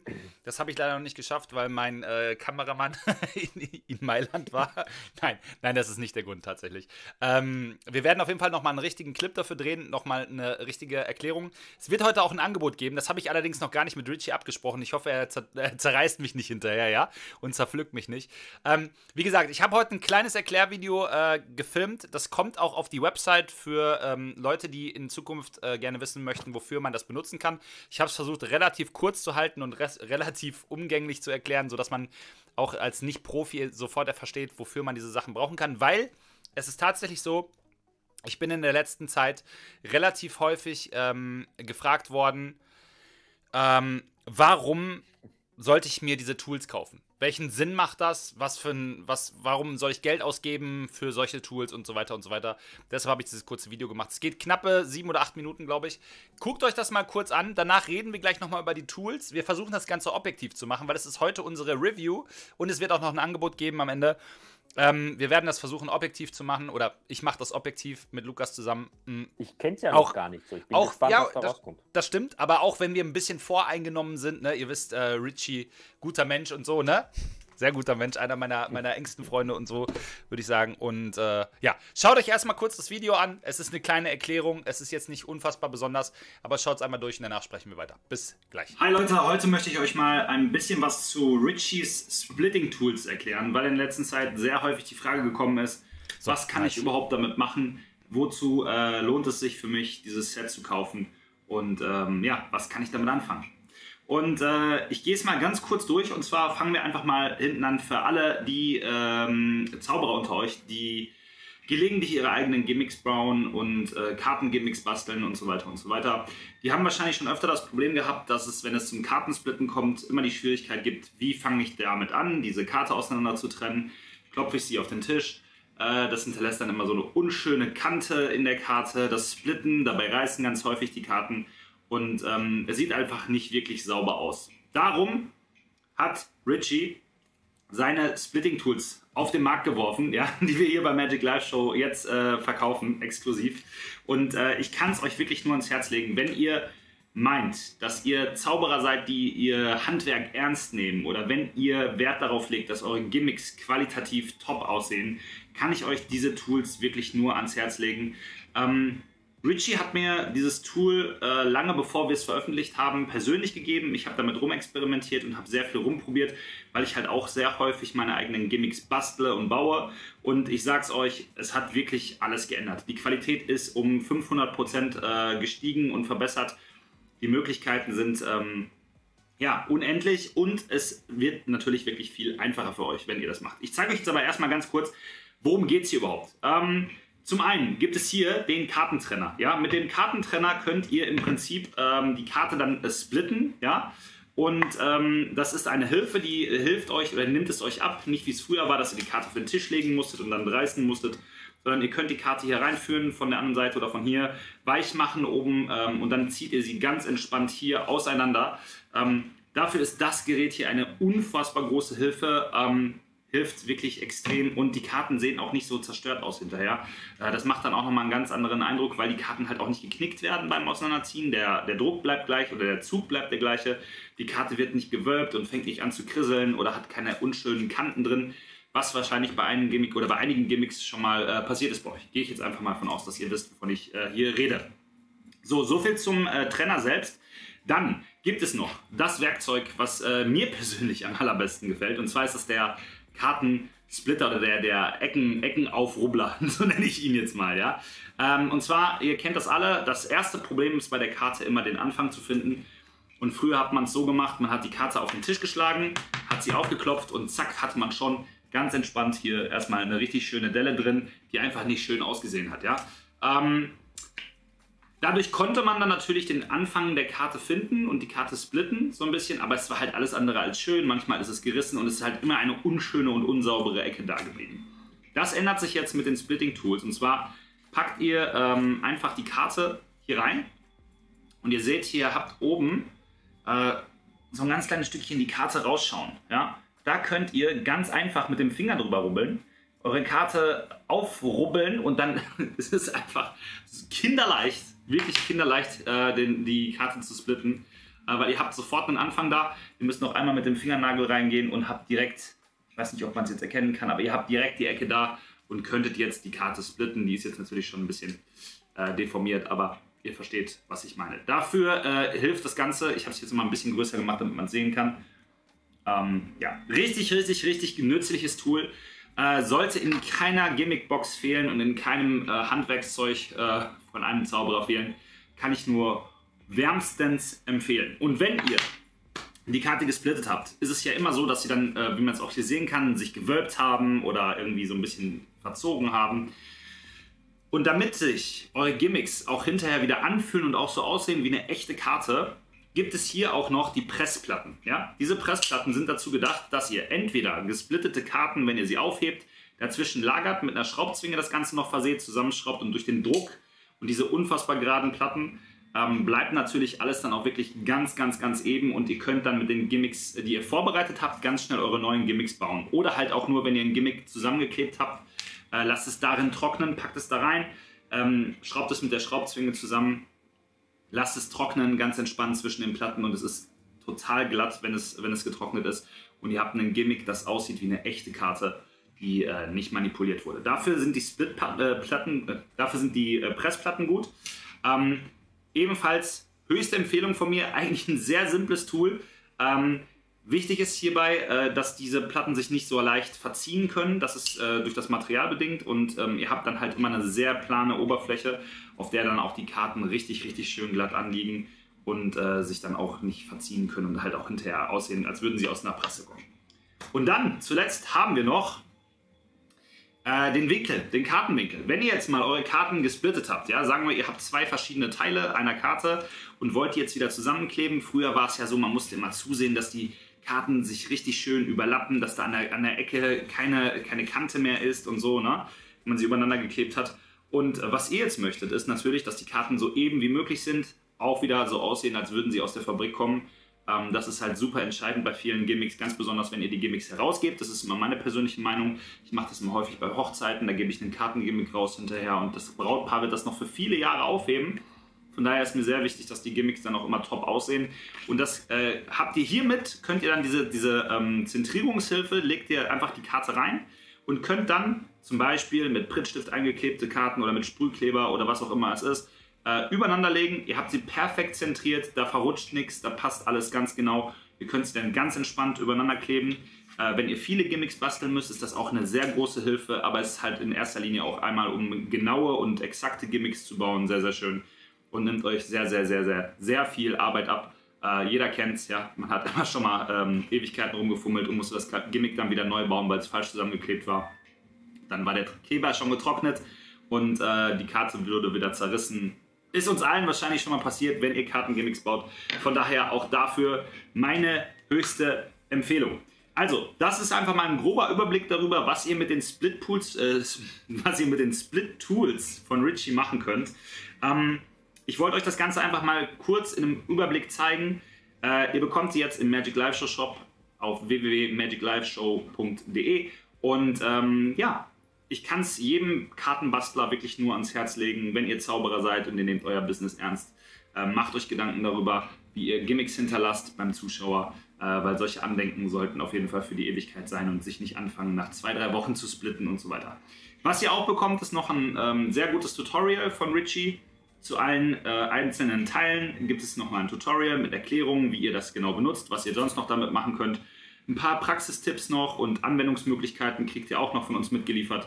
Und ja, es gibt die einzeln, die Teile, es gibt es auch im Set. Schaut einfach mal vorbei, magicliveshow.de, da wisst ihr Bescheid. Und ja, das ist das, was ich euch einfach mal mitgeben wollte. Funktioniert natürlich mit allen Spielkarten bestens und bis dahin wünsche ich euch viel Spaß und denkt mal drüber nach. Bis dann. So, da habt ihr's. Da habt ihr den Salat, ja? Sehr schön. Genau das. Also, ich weiß halt, Richie hat sich wirklich viel Mühe gemacht mit diesen Tools. Vergleichsweise, bevor ich Richie kennengelernt habe, habe ich tatsächlich mit anderen Tools geliebäugelt, die noch um ein Vielfaches teurer sind und um ein Vielfaches, ja, was soll ich sagen, unerschwinglicher, kann man, glaube ich, sagen. Mhm. Ja. Und ja, ich denke mir, tatsächlich, es ist es auf jeden Fall wert, ob man jetzt Profi-Zauberer ist, ob man nicht Profi-Zauberer ist, da tatsächlich mal einen Blick drauf zu werfen. Und ich glaube, das kann euch definitiv helfen, ein bisschen bessere Qualität bei euren Gimmicks zu bekommen. Vor allem ist es halt einfach eine nervige Arbeit, Karten zu splitten. Also alles, was es irgendwie leichter macht, ist ja echt nur das Geld wert. Genau, ich hatte die Mindset-Hose an, das war das Ding, genau, richtig. Also ich zeige es euch auch nochmal, ihr habt es zwar gerade im Video gesehen, ne? Es gibt einmal die Split-Hilfe quasi, ja? Die habt ihr hier. Lass mich mal ganz kurz gucken. Genau, die Split-Hilfe, aktuell für 79,95 im Shop. Und ich sag's direkt, ihr bekommt das Ganze jetzt bis Ende des Monats. Und ich habe das, wie gesagt, nicht mit Richie abgesprochen. Richie, bitte verzeih mir, ja? Ich hoffe, das ist in deinem Sinne. Bis Ende des Monats bekommt ihr diese ganzen Tools auf alles, auf entweder das Set oder die einzelnen Produkte 10% Rabatt. Ihr findet die ganzen Sachen hier in der Kategorie. Der Rabattcode ist Richie10. Ja, bis Ende des Monats ist das Ganze gültig. Also falls ihr das Video Schlag zu! Genau, falls ihr das Video hier später sehen solltet, bis zum 30. Ja, bis zum 30. April ist das Ganze online, danach ist es wieder der normale Preis. Wie gesagt, einmal die Split-Hilfe, sehr gutes Teil, ihr könnt damit auch Karten weich machen. Hilft auf jeden Fall auch dabei, die Karten so ein bisschen vorzubereiten, zum Empfehlen und so weiter und so weiter. Mo sagt auch gerade große Empfehlungen, ich habe die Tools, sind unfassbar gut, sind sie definitiv. Was ich immer noch sagen muss, und das muss ich jetzt einfach fairerweise auch nochmal dazu sagen, ich finde ja, tatsächlich, die Sachen sind zu günstig. Ich weiß, es klingt ein bisschen blöd, ja. Das klingt ein bisschen blöd für jemanden, der das verkauft, aber ich versuche das jetzt gerade auch mal wirklich... Aber das ist halt schon, ist auch sicher viel Arbeit herzustellen. Also das ist jetzt nicht irgendein Schrott. Genau, ich versuch's mal objektiv zu betrachten. So ein Ding hier kauft ihr euch einmal im Leben. Wenn ihr das Teil nicht gegen die Wand schmeißt oder nicht drüber fahrt mit dem Auto, kauft ihr euch so ein Ding einmal im Leben. Das ist eine Anschaffung auf jeden Fall für die Ewigkeit. Und die Sachen sind so qualitativ verarbeitet und Richie kommt da auch immer mit Support und so, falls ihr da Probleme haben solltet. Wie gesagt, die Split-Hilfe gibt es, dann die Pressplatten. Ihr werdet euch wundern, was für einen Unterschied diese beiden Holzplättchen machen können. Also natürlich braucht ihr dazu noch eine Schraubzwinge. Die gibt es relativ günstig beim blauen A, ja. Gut, dass jetzt hier nicht hier ist. Genau. Also bekommt ihr im Baumarkt oder irgendwo überall gekauft. Schraubzwingen sollten auch jedem Begriff sein. Wenn ihr gesplittete Karten hier reinpackt oder Karten, die sich ein bisschen verbogen haben oder so, könnt ihr sogar eure Karten wieder gerade damit bekommen. Ist einfach unfassbar nützlich. Also, wenn mir jemand gesagt hätte, so 2 Holzplatten können echt viel ausmachen, denkt man ja erstmal nicht, ne? Aber es ist tatsächlich so. Allein damit hat Rich schon eine echt gute Sache gemacht. Also, die Pressplatten gibt es noch. Dann, die sind allerdings jetzt noch nicht einzeln im Shop, das sehe ich, glaube ich. Die Pressplatten sind aktuell nur im Set zu bekommen, also die gibt es noch on top im Set, falls ihr daran Interesse habt. Wir müssen mal schauen, ob es die vielleicht irgendwann auch nochmal ob es irgendwann die nochmal einzeln geben wird, genau. Ist Kompaktplatte kein Holz. Okay, dann ist es kein Holz, gut, dann ist es andere Platte, umso besser, umso langhaltiger. Ne? Richie weiß es. Nachhaltiger, genau. Ich habe die Dinger ausgebildet, super Werkzeuge, ich habe nur keine gute Anwendung dazu. Ja, ist auch vollkommen okay. Ich sage ja auch immer, das muss jeder für sich selber entscheiden. Ne? Nur sobald man wirklich mal drüber nachdenkt und sich Gimmicks baut, kann ich das wirklich nur wärmstens ans Herz legen. Die Sache ist die, Leute, ich möchte an diesen ganzen Sachen, oder wir beim Magic Live Show Shop möchten tatsächlich nichts verdienen. Ich sage das jetzt einfach mal, wie es ist. Ich glaube, ihr kennt mich auch lang genug, dass ich bei sowas keinen Mist erzähle. Mir ist wichtig, dass, ich finde es super, wenn man damit Richie unterstützt, auch so ein bisschen. Der hat mal wirklich was Cooles damit gemacht und alles, was wir damit einnehmen, bis auf Steuer und so, geht direkt an Richie dann raus. Ist halt wirklich eine coole Sache. Also das ist hier die Justierhilfe, quasi die Ausrichtsschablone.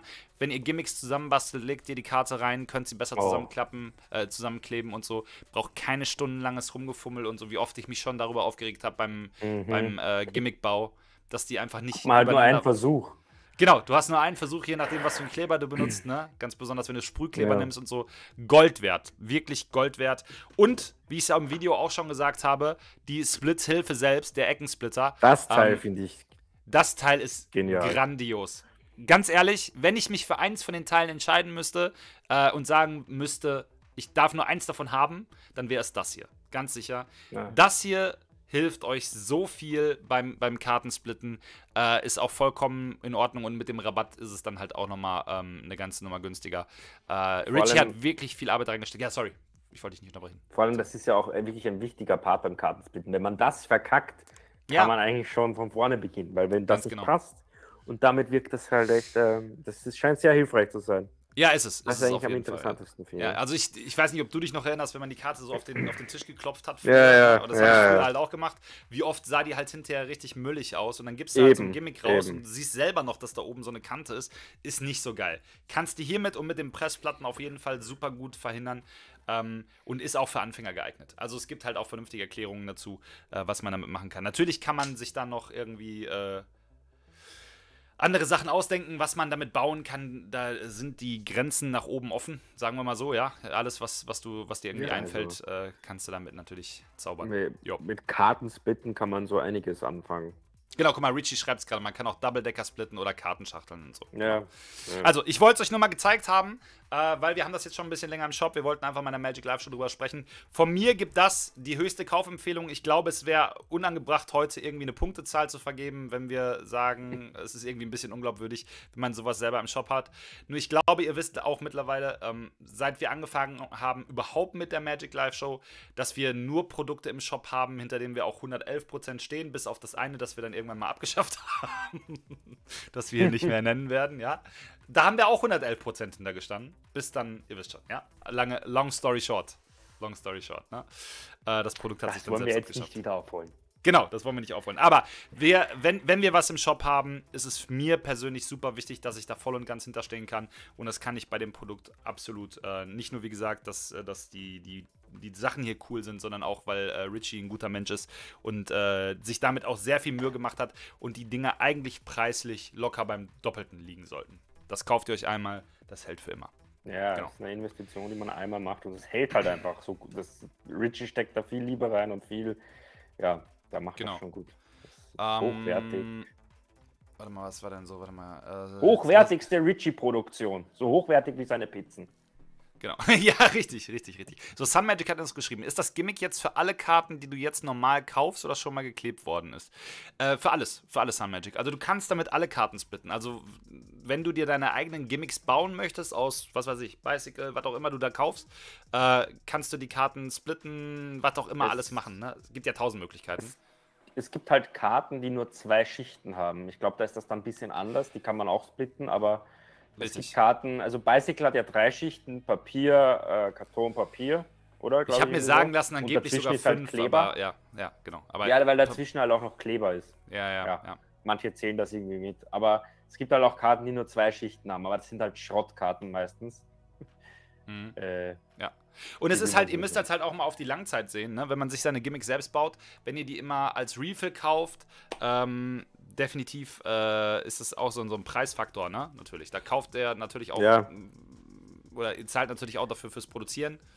Ganz klare Kiste, aber und Palin hat schon geschrieben, manche Karten gibt es halt auch nicht oder sind meistens ausverkauft.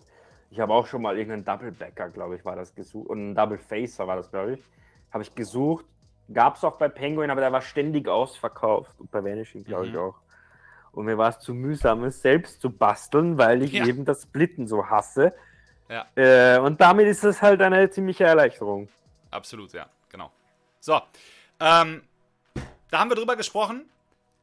Denkt drüber nach, wenn ihr Bock drauf habt. Jetzt mit 10% wird wahrscheinlich auch eine relativ einmalige Aktion sein. Ich denke, dass es dann die Sachen nur beim Community-Event gibt. Wenn weg, dann weg. Ja, das wird erstmal nicht nachproduziert. Und ihr habt die Möglichkeit, da zuzuschlagen. Denkt natürlich drüber nach, wenn ihr Bock drauf habt. Schlag zu, ganz genau. Also, höchste Empfehlung von mir und Objektivität ganz oben. Schlag zu, Mädels, sagt die Frau. Genau.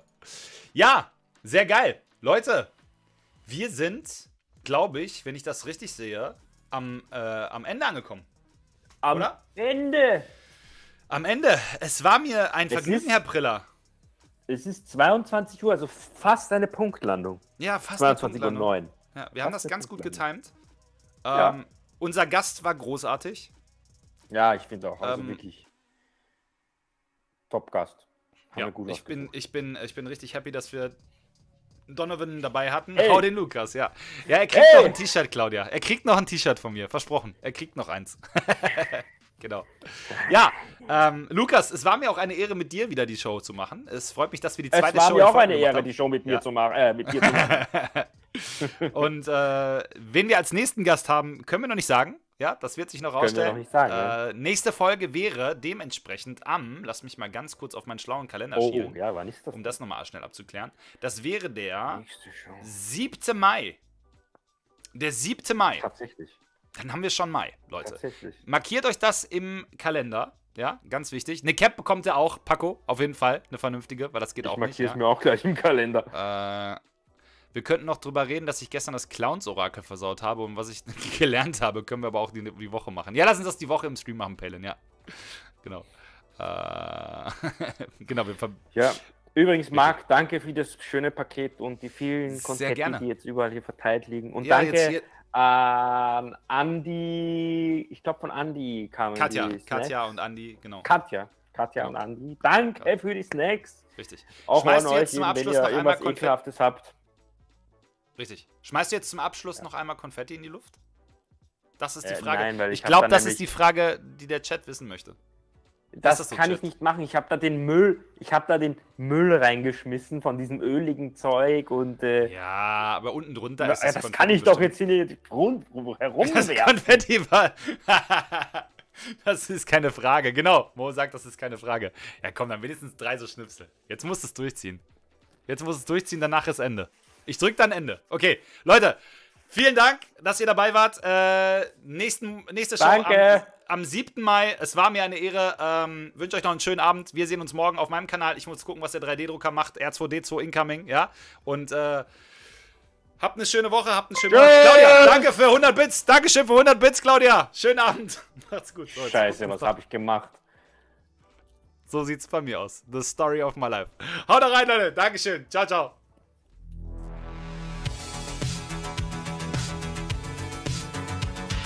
Scheiße.